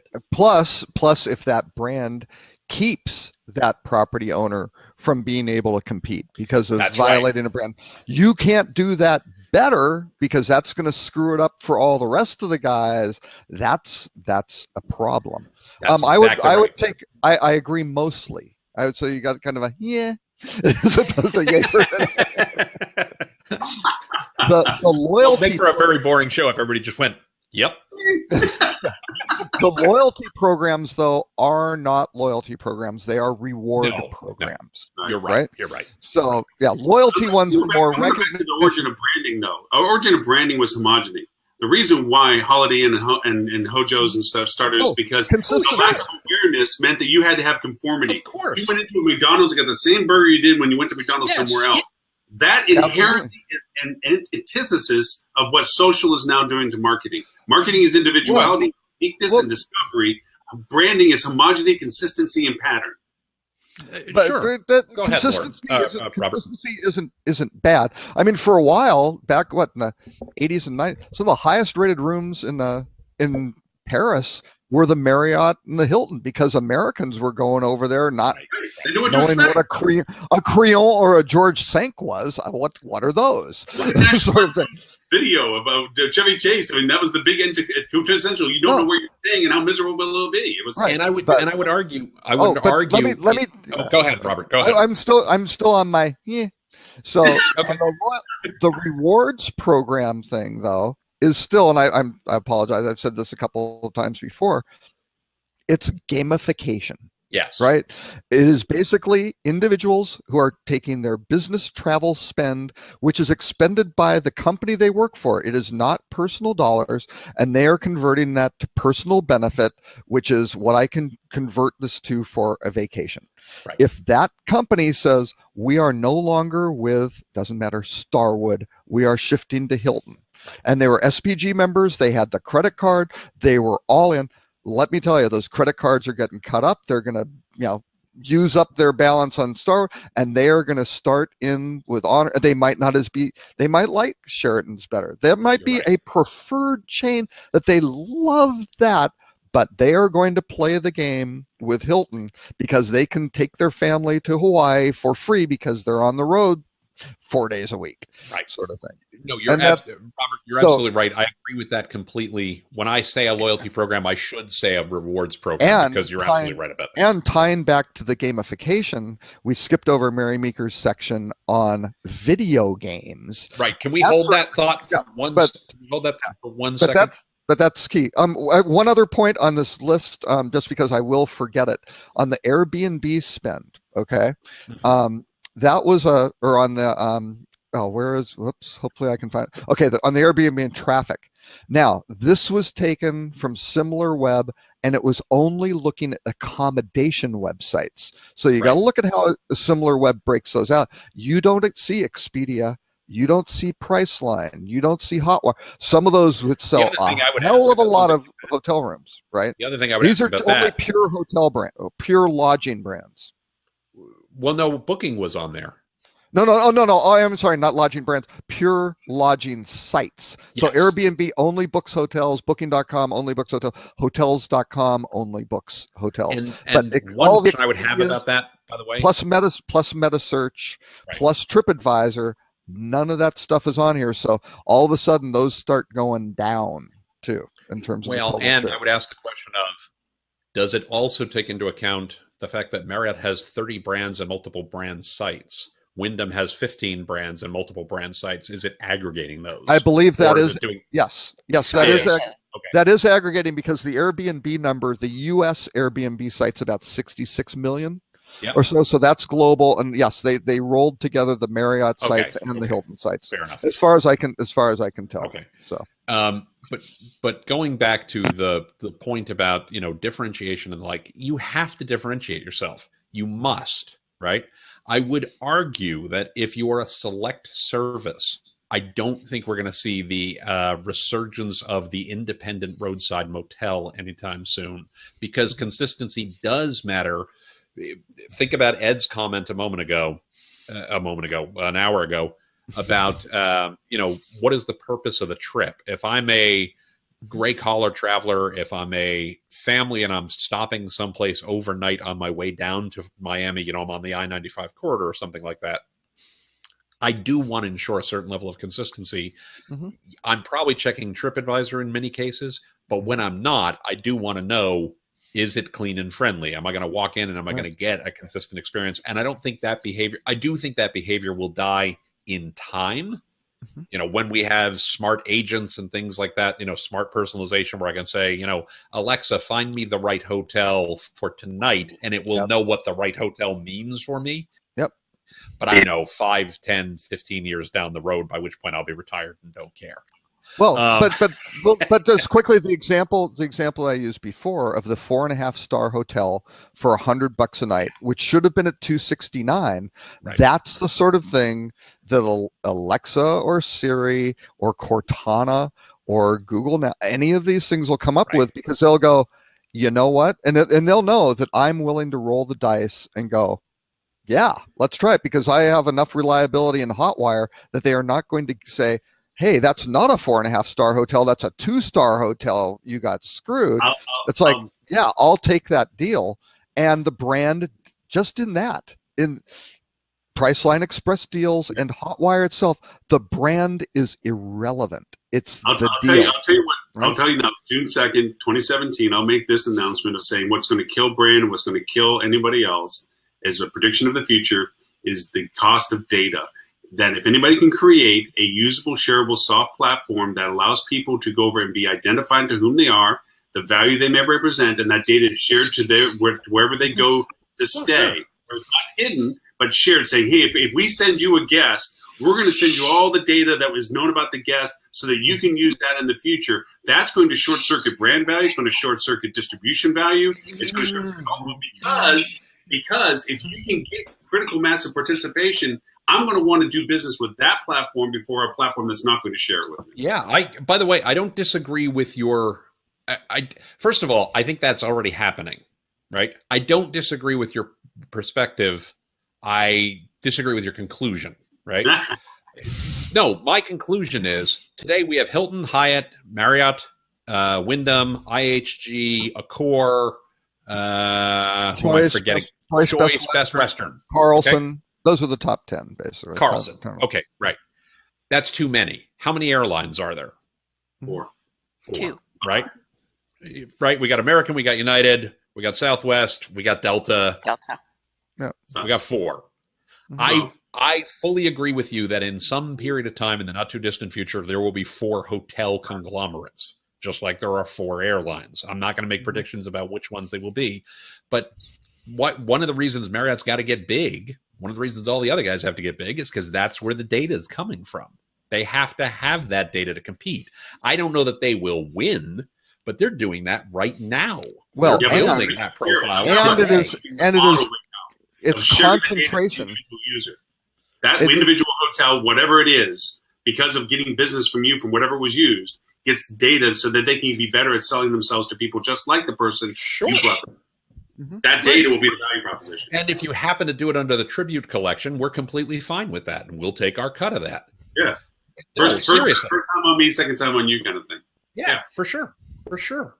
That's what they're doing right now. But then that's the question with all the different brands of, is Marriott itself with an umbrella with 31 brands, is that destructing hotel branding in and of itself, because you have all these little, small groups. And again, I think a couple shows ago I mentioned I was at a property, I didn't stay there, it was for an event that was a combination Element Aloft, right? One common entrance, 2 front desks, and then one building, and just separated by floors. And the general manager said themselves what they would do is to stay in the Element because it's a suite, right? It's a bigger, better room. It's pretty much the same price as the Aloft, but they would hang out in the Aloft bar. By the way, because that's better. Because the Element one sucked. It was just a very sterile kind of But that's a nothing great happening example. there. That's a great example of who the customer was. They did that for the hotel owner. They didn't do that for the guest. And if that's who their customer is, that's completely fine. But that was done for the hotel owner. Not to bring politics into this, but brand is doing to itself like the world is doing to itself. It's eating itself up. This brand saturation issues that are developing with this merging, and also brands already overselling themselves in market, is creating the dynamic that you're just now talking about lack of individuality and distinction. Because the owner, to your point, has 3 hotels around the same parking lot. Why? Because it was cheaper to build. And he has a Marriott over here and this over here.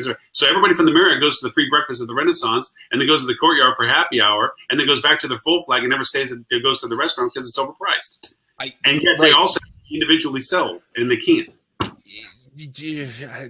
I got some thoughts about that. This one's complicated. Because they're doing one. Go ahead, Robert. I'd say stew on this for a second. Marriott helped to. I'm not going to say kill the Marriott full service brand, because it's by no means dead, but Courtyard was a more successful concept. I mean, in many cases, the Courtyard ADR is right there with the full service, right? There's not that extra premium you pay because it's a full. Ritz-Carlton, it's up here, but you start getting into these plays, and especially when you start getting into the Starwood, group of brands, which is why they were sold and didn't succeed, was 2/3 of the portfolio were Sheratons and Westons, large legacy properties that needed radical repositioning from a brand perspective, from a property perspective, from everything. What are those? And that's a problem. And Marriott now has all of those, all the legacy, and then they've got a bunch of cool Alofts are cool little properties, and this is over there, and the soft brands are cool little things, but over the Marriott International umbrella, but the individual brands start losing. So I'm going to come at this a slightly different way. This is the first time I've ever thought this, let alone said it out loud, about Marriott specifically. So I reserve the right to be wrong and retract this later while acknowledging that I was wrong. And I want to start by framing it from a core, right? Okay. A core is not a hotel company any longer in the way that we have traditionally thought about them. They are a platform provider that happens to sell hotels as one aspect of what they do. Right. And, when you look at the acquisition of things like One Fine Stay and the booking tool that I can't think of it, Fast Booking. Fast Booking, right. They are essentially a hospitality-focused platform company, right?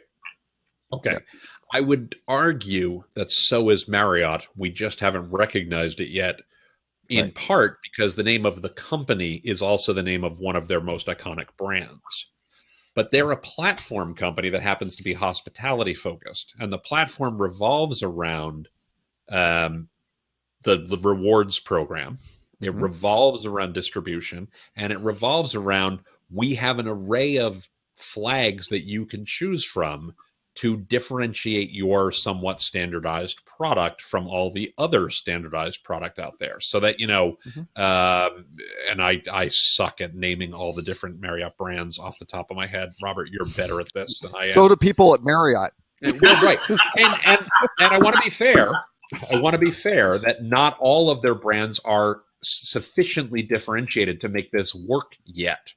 But if I'm an owner and I've got, I could have a property be, Ritz-Carlton because it fits the needs of that specific guest, or I could have it be a Courtyard because it fits the needs of that guest, or I could have it be a Tribute Collection or an Aloft because it fits the needs of that guest. What they are undoubtedly doing, and I think they're doing, but I can't speak to this abundantly authoritatively, is they should be working on getting those brands to mean something very specific.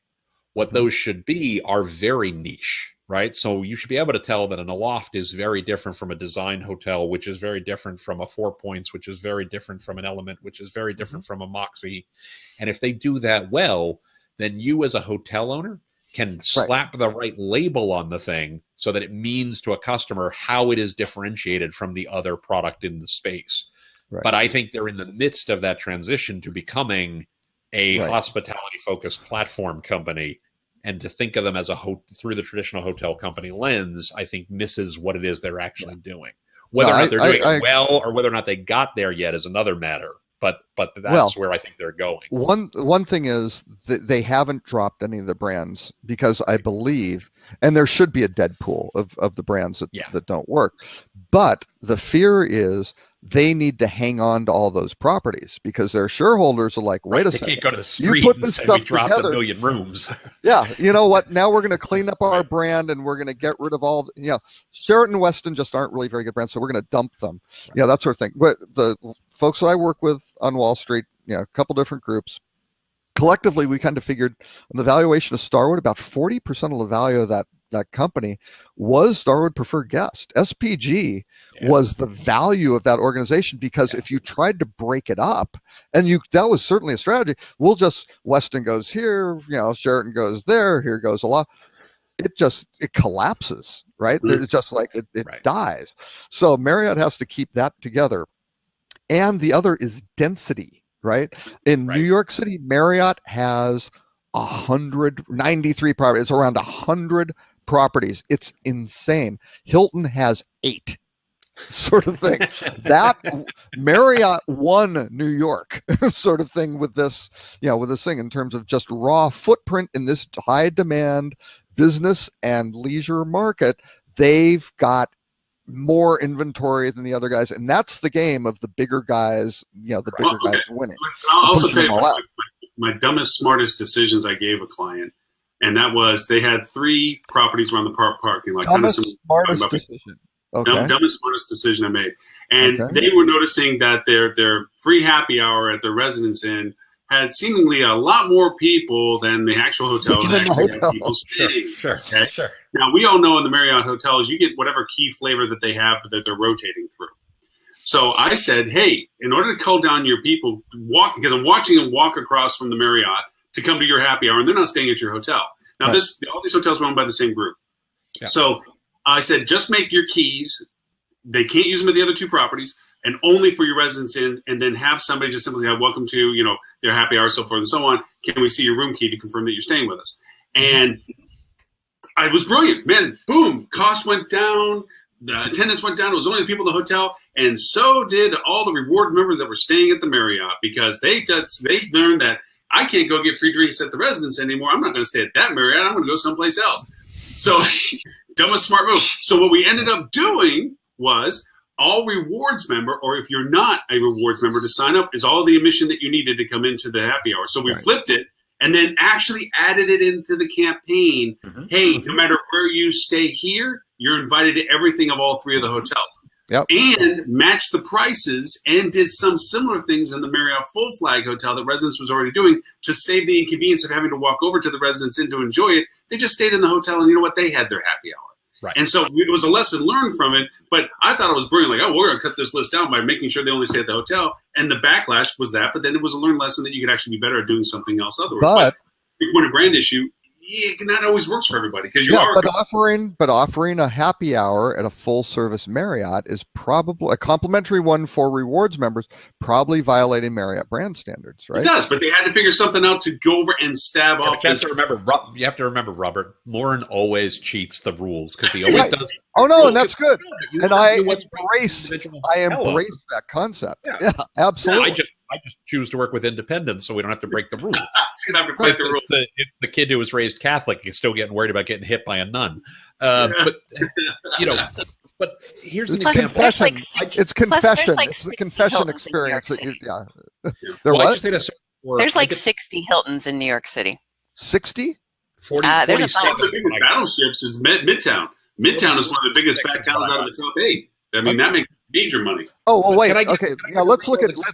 I'll do a quick look in Midtown and see what we got. Well, wait. Can I do a quick example? And I should say I often don't talk about this brand in the present tense, because A, I'm a shareholder, and B, my wife works there, right? So I don't often talk about Wyndham.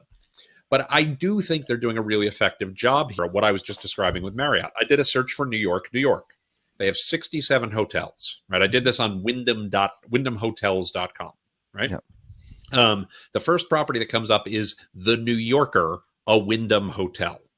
Yeah. The second property that comes up is the Hotel Henri, a Wyndham hotel. The third is the Wyndham Garden. The fourth is a Wyndham Garden in Chinatown. The fifth is a Wyndham Garden at LaGuardia South. The sixth is Wyndham Garden, Brooklyn. We got a bunch of Wyndham Gardens. Wyndham Hamilton Park, which is in New Jersey. Then we have Wingate. Then we have Trip. Then we have Wyndham Midtown. Then we have Howard Johnson. Then we have Ramada. And as long as they do a good job of differentiating what those brands mean, then they're doing the right thing of helping guests say, yeah, this is a differentiated offering, and that's okay. You know, we can debate whether or not they're doing a good job of that. We can certainly, I think it's absolutely clear in Marriott's case, and I'm not picking on them because I'm not a shareholder, but I'm picking on them because of they just merged these two companies. There's some definite overlap where brand A, that was a Marriott brand, and brand B, which was a Starwood brand, are kind of the same thing in the minds of guests today. Doesn't mean they can't separate them and differentiate them. It just means that right now there's not as enough pulling them apart. Also easier to do when there's 15 brands in the Wyndham case, and then when you have 30 in the Marriott case. But I'd be very surprised if they aren't selling those 30 brands as very distinct experiences in some reasonable time frame, right? We're all searching online now. Is what's happening. No, I'm counting. I'm counting. You can see. I'm counting. You can see my lips moving. That's what I was doing. I actually just searched on Hilton. It says 46 magic hotels. But that's welcome to the world of ownership group. No, they're about 30. There are about 30 Hiltons in Midtown, or not Midtown. I would say in Manhattan, something like that. Sure. Yeah. So yeah, I was exaggerating, but I'll do a quick count for Marriott. Please talk among yourselves. She's going to nail you down on that. But now welcome to the world of multiple hotel ownership with multiple brands. That issue's been existing in their world for a very long time. That's always been true. Right.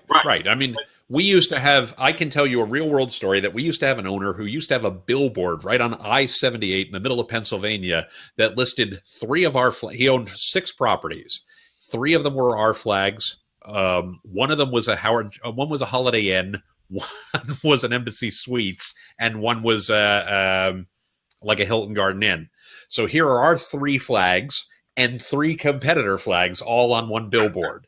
And he was violating the hell out of brand standards. Yeah. Now, he also was off a very popular exit of I-78. So did we bounce him from the system? We did not. Because he paid his franchise fees on time every single month.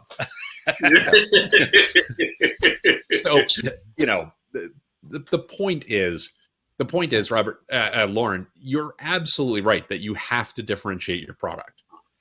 I think you can differentiate your product within the context of a flag to a degree. I think it's easier with some flags rather than others, right? Absolutely.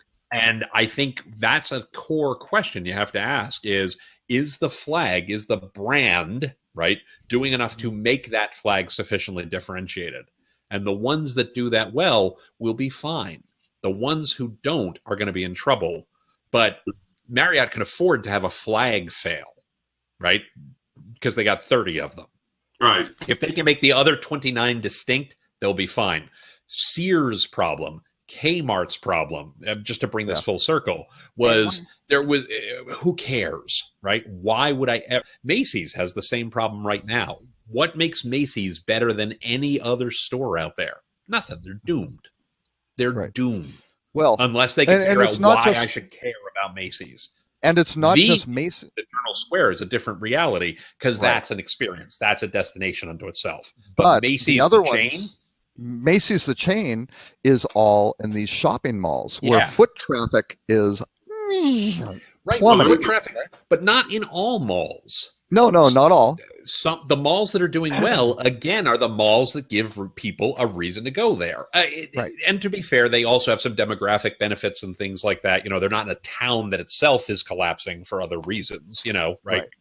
But they, again, sell the destination first, create a differentiated experience, etc. Like, you can see this pattern again and again and again in industry after industry. And hotel owners who don't get this, who just want to be a box of rooms, are the ones who are putting themselves in a bad position because there's no flag they're going to hang on the thing that's going to save them. There isn't, right? Turn it into condos and let those condo owners sell them on Airbnb and let those condo owners pay you a fee as part of it for every Airbnb listing that they do. And you'll get more value out of your real estate. Right. Well, somebody brought up an interesting conversation where I was asking them kind of like, what made your choice between one brand hotel location to another brand hotel location or versus another brand entirely? And they called it the rule of two, which was if I go to the same type of brand and twice I get a bad experience, that brand in my mind is not a brand I want to go back to. Right. As would any individual business. If I go back to the same business and twice I was treated in a way I didn't want to be treated, that business me. So the same rule of small versus larger plays that if I look at Marriott in its entirety, one of the reasons why I like going to Marriott preference to other brands is that I have a perpetual, persistent, good experience with their methodology of customer service. I have not had the same experience with IHG where I used to. They've changed how they train and schedule people or whatever have you, right up on Holly's Alley where, you know, a bad experience ripples to the whole brand. I mean, you can have two bad experiences destroy somebody's loyalty to a brand. So that rule of two is like, hey, this happens to be twice. So in the decision of the New York market where there's 60 of this and 80 of that to choose from, I then go to, well, which brand did I tend to like because of certain things, and is the price and location, you know, then you go into that funnel. But it is, unfortunately, the brand has the same Achilles heel that everybody does. Bad experience is bad experience, and it only happens. There's one thing, one point I'd like to make. One is, again, I think avoiding the term loyalty is really helpful in this because you said two bad experiences will impact that. I think it will impact preference. Okay.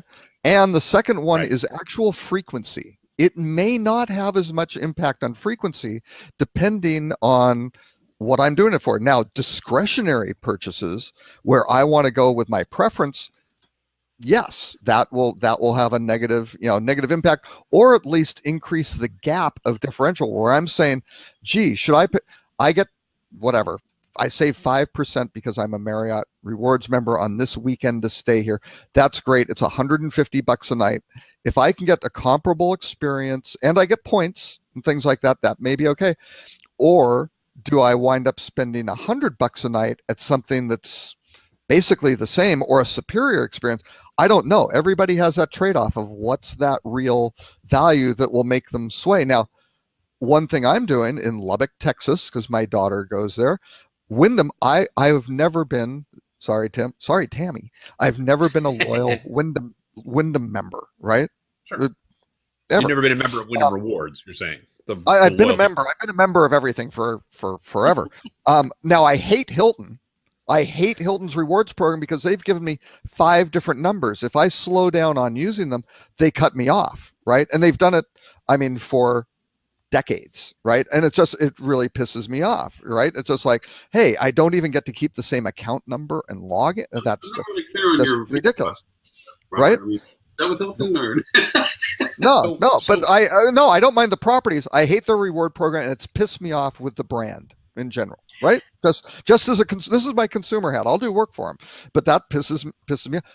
Wyndham, though, is doing a couple of things. If you stay Sunday through Thursday, you get a bunch of, and you get a 20% discount if you stay 2 nights, right? Because I'm driving out to Lubbock, Texas, I'm sold on the Wingate there. I can save 20% because I know when I'm going to travel. I book far, Wyndham has some things. If you book 21 days in advance, you get 20% off or 15% off.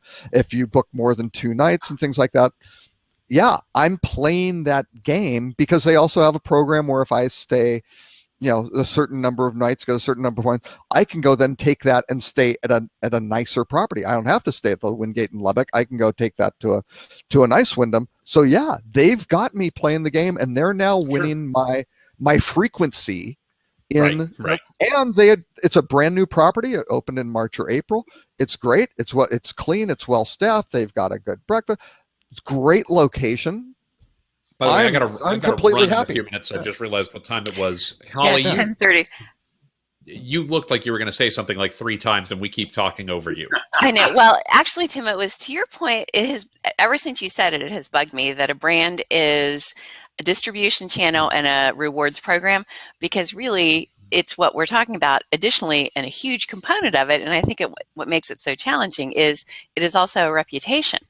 And to Loren's point, 2 and you're out, that therein lies the problem. I think if brands were just a distribution channel and a rewards club, their life would be so much easier.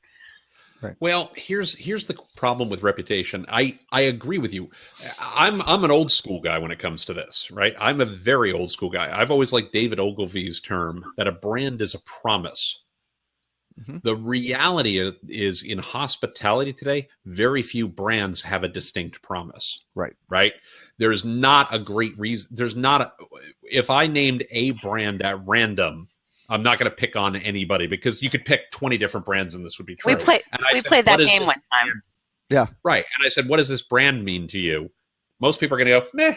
Right. Yeah. A brand today, a flag, I won't call them a brand, a flag today, and Robert just demonstrated it, is a Tinder date. Right. It'll do for now, but if something better comes along, I'm out, right? Wiping on. I still think I'm still amazed. OTAs. Wait, I'm still amazed on that. Okay, go ahead. I am incredibly brand loyal. Yes. Right. As are my daughters. With my iPhone, looking at my Mac, with my iPad sitting over there, I'm incredibly brand loyal. I'm incredibly brand loyal to Amazon. Right. I own 3 different Echoes. I buy everything on Echo. I know I got a Google Assistant, by the way, a couple of weeks ago, but that's another time. So there is such a thing as brand loyalty in the real, right? Mm-hmm. It doesn't exist in the hospitality industry very often. No. Because the reputation of most of the brands is just, most of the flags is just okay. If they did a better job of that, correct. Well, it's not even that there's too many. It's that they don't stand for anything. Because there are too many. If, there are 4 airlines, except they're sort of all bad, but I think if there were fewer and we did, it was a fun game we played one time when it was just Ed, Robert, and myself. Robert read the different descriptions of the brands and we had to guess who they were. We had no idea. That's, I guess, way back to earlier when I said, why don't the brands copy Airbnb? I guess that's really, if I were focusing on that, I would try and, create a brand that had that brought some meaning back to the reputation. Well, then they can save a ton of money on Google ads. Well, what Airbnb has done very well, Airbnb has created a great reputation for Airbnb. Right. Mm-hmm. The brand that they're selling is Airbnb. They've done a terrific job of that. Absolutely. And their brand promise has not done a great job of that. Right. The Airbnb brand promise, though, isn't just to get you a room for cheap. That's it's to match the right host to the right guest. That's exactly right. Really, really important when the host selling is the present. Experience. Yeah, really important for their but that is a very small portion of their business, right? So now the host not present stuff. The same with HomeAway, VRBO, all those things. They're all kind of morphing together. And just wait, I don't know if anybody's going to go buy Airbnb. It may just be too expensive. Its market cap is higher than Marriott's, I believe. Sort of Priceline thing. Did a great job of this for years. What is Priceline's value proposition? Mm-hmm. This may be less true today, but if you talked about this 2 years ago, what's Priceline's value proposition? Cheap. But more specifically than cheap. Oh, name your own price? Yeah. Name your own price, right? Even though most of their business was not name your own price. Right. Well, they had a value proposition that people understood. Oh, I got the negotiator. I can name my own price. I'm in great shape, right? Yep. They had a well-defined, well-articulated brand value proposition. Mm-hmm. And name the hotel. I think Ritz-Carlton does it. I think Ritz-Carlton absolutely does it, right? I think Ritz-Carlton, the name Ritz is huge. From get your bingo card out. Right. Four Seasons, when I was there running marketing planning. By the way, I think Four Seasons does it too. By the way, and I am loyal to Four Seasons. I can't spend $680, $850 a night. It's not responsible for my family to do that.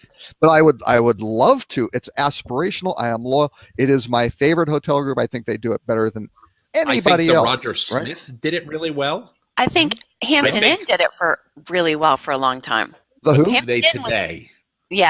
For a long time though, Hampton nailed it. Embassy. That's true. Embassy Suite Super 8 nailed it. Super 8 nailed it for a long time.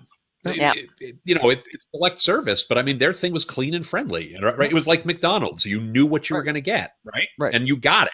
You got clean room, friendly service, and a hot cup of coffee when you left in the morning. Yep, Motel 6.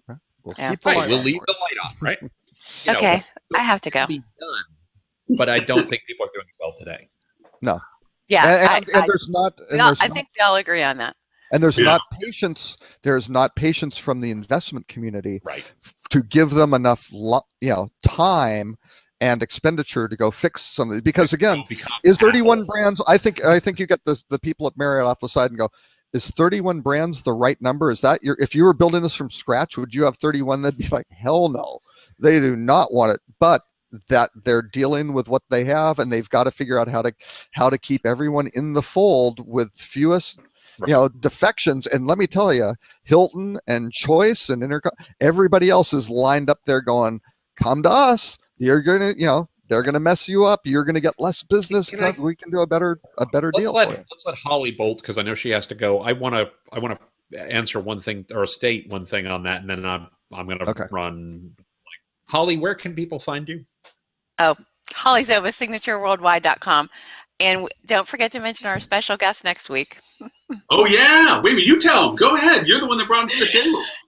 So on next week's show is going to be Lance Fensterman, who it's a little bit of I can't quite figure out what he's doing on the show, except that he's a good friend of mine. And he is the, according to the most recent Forbes article, nerd boss.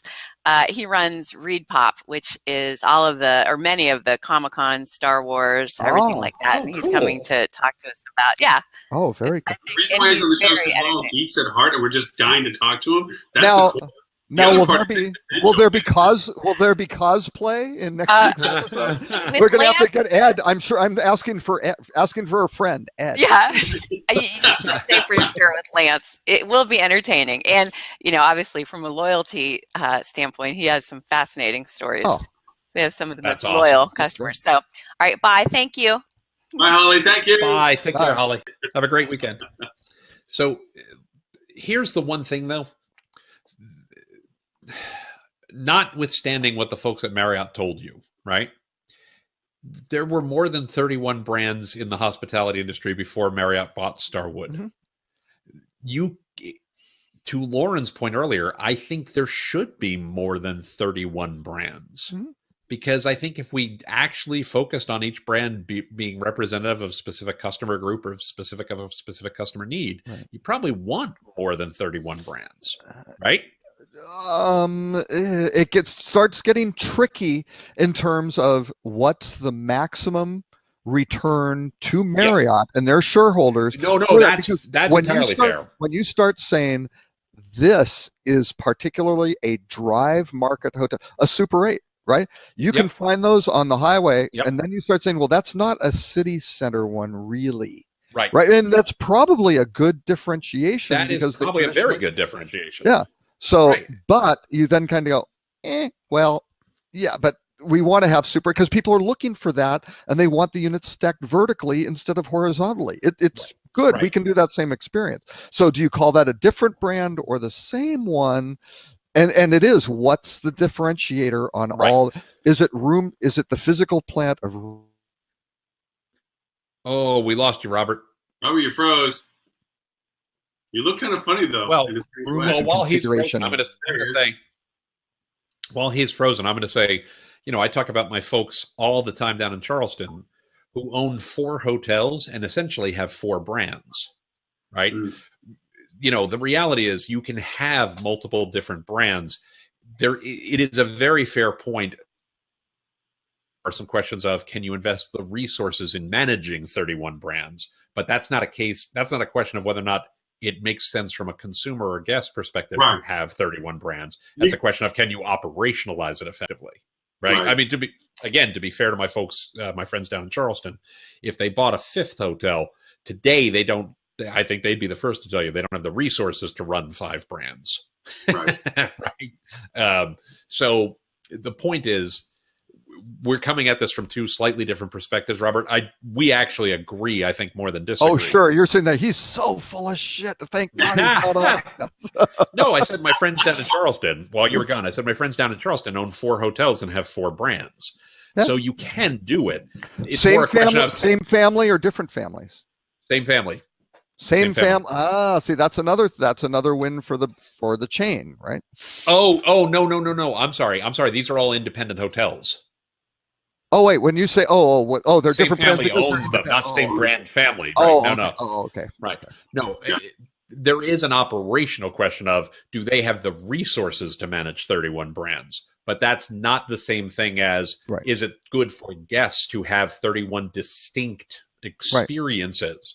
Right. Those are two different realities that are both true. One being true doesn't make the other one false. They both are valid. Right. Yep. But one's an operations question and one is a marketing question. Right. But again, that's, I look at the destruction of brands with that, because between Ed's evil TripAdvisor analogy sort of thing, if you can, and Airbnb, if you can get what's the best experience for you as an individual with your travel party for the purpose of that particular itinerary, and fit the best property or unit, whatever that, probably unit, actually, the single best unit for you, that's the end game, right? Right. But I'll tell you, we did this wrong at Wyndham Ascendant years ago. We did this very wrong because we did lots of brand extensions. That was really what devalued the brands, right? Yeah. When we cleaned up the system, in my last couple of years there. And when I say we as a company, not me, but when we as a system cleaned up the system, we did a lot of, we'd come up with a brand extension that really was meaningless, or really a plus or a minus, as the case may be. Yeah. And what we did was we took a lot of those franchisees and said, okay, well, you were an X brand minus, you're going to move into a different brand because that's actually what that brand should be. Right. Oh, and you were a Sheraton X brand plus, we're going to move you into a different brand because that's what that should be. You're a Sheraton. And some franchisees said yes, and some franchisees were like, the hell with you. Right. You're a Sheraton. You suck. You're a 4 points. Yeah. I mean, realistically, right. And your fee, and we're going to drop your fees a little bit. Correct. Or you're a pretty good brand and you run into leave, hey, we'll throw you into soft brand. And you keep then it turns into the politics. All right, but if you were to put this much FF&E in, we might think that you could move up rather than down. I mean, it always is leveraged in that sense, too. I will tell this story because the statute of limitations has shortly passed, and anybody who worked on this is almost certainly gone from the company. I'm going to look that up. we had a brand. We had a brand, Ramada Limited. Yep. And Ramada Limited was an exterior corridor, right? 50 to 80 room roadside property. Yep. Well, that's not a Ramada. It should never have been a Ramada. Right. And it was a terrible thing to do to the Ramada brand. But they were trying to compete with a Holiday Inn Express. Well, the problem, which was not the same product at all. Actually, the problem for us specifically was we had a Howard Johnson and a Travelodge on the opposite corners. Right. Yeah. So we couldn't make it what it should have been. Right. Right. Because Howard Johnson is supposed to have a restaurant with an orange roof serving clam strips and ice cream. Hey, on that note. Open late. Yeah, and you probably think MTV should play music videos too. Yeah, right. All right. I do. On that note, it is very, very late. I need to roll. Well, for everybody, Mr. Robert, if people want to find out more about you, where do they find you? TimPeter.com. Oh, no. I'm sorry. I always forget that. I'm sorry. Robert K. Cole on social media and rockcheetah.com. Mr. Tim, where can they find you, sir? I would be at rockcheetah.com. No, I'm at timpeter.com. timpeter.com and TC Peter on Twitter. I'm Tim Peter everywhere else. And I abuse your Twitter handle on a regular basis. I am constantly posting over to you on a regular basis. So I appreciate that, actually. Feel free. And where can people find you, Loren? Well, they can find me at hospitalitydigitalmarketing.com. This show is archived at /live, as is all of our 94 previous shows. We are coming up on the 2-year mark here in the middle of August, but our 100th episode will be on July 7th. Thanks to all of you. Oh, really? Yeah. When is the 100th show? July 7th is our 100th show. Oh, okay. And I don't know what to do. I mean, if anything, 100 is 100. I mean, not until it gets, 112? That's the 2-year mark. August 15th, I think, is our 2-year mark. But all said and done, it has been awesome, and it continues to be awesome that you all participate and we spend the time. These dialogues, I know they're long for some, and I try to do better good crib notes as to when people should drop in at what time to listen to what topic. But it's hard to encapsulate some of the great statements and points being made simply by trying to do one-line zingy referral points. So especially when you have three separate recording streams on a show. Especially when you have 3 separate. This one is a parallel. I'll have to send them out as such so people to discover them, and I try to put the good crib notes into it. But anyway, I do sincerely, persistently appreciate you all being able to be on the show, say what you say, share what you share, and to take the time to do this every Friday. I sincerely appreciate it. And on July 7th, on July 7th, we will see who is really dedicated to this, and who are just kind of kind of fair weather hosts. I have long since never gone over and thought of being sad about. I'm sad for the lack of participation, but not for the lack of effort. I always appreciate whenever you do any shows up. I have to leave for the airport. I have to be in the car at 12:30 p.m. on July 7th. Wow. And I need to be clear. The way I typically pack, I may not be packed at 12:30 p.m. on July 7th. So I will do my very best to be here for some part of it. But no worries. Again, I appreciate it each and every time I get the opportunity to be able to talk to you all. And I will share some interesting stats on my personalization video insertion into emails. Interesting stats with that we didn't get to today. Also, too, I can tell you that it now integrates with the large-scale platforms. I have learned and shared coding with the ZDirect platform, which is TravelClick, and also with Don Hayes Group and so forth. So you can start pulling in some radical content now and making me customized video, which is pretty cool on some email sends. So anyway, awesome. With that, thank you very much again. And hopefully next week we should have a really fun show. I'm going to dress in something more interesting than a logo shirt. And hope to see you all next Friday. Thank you very, very much. Thanks, everybody. Bye now. Bye now.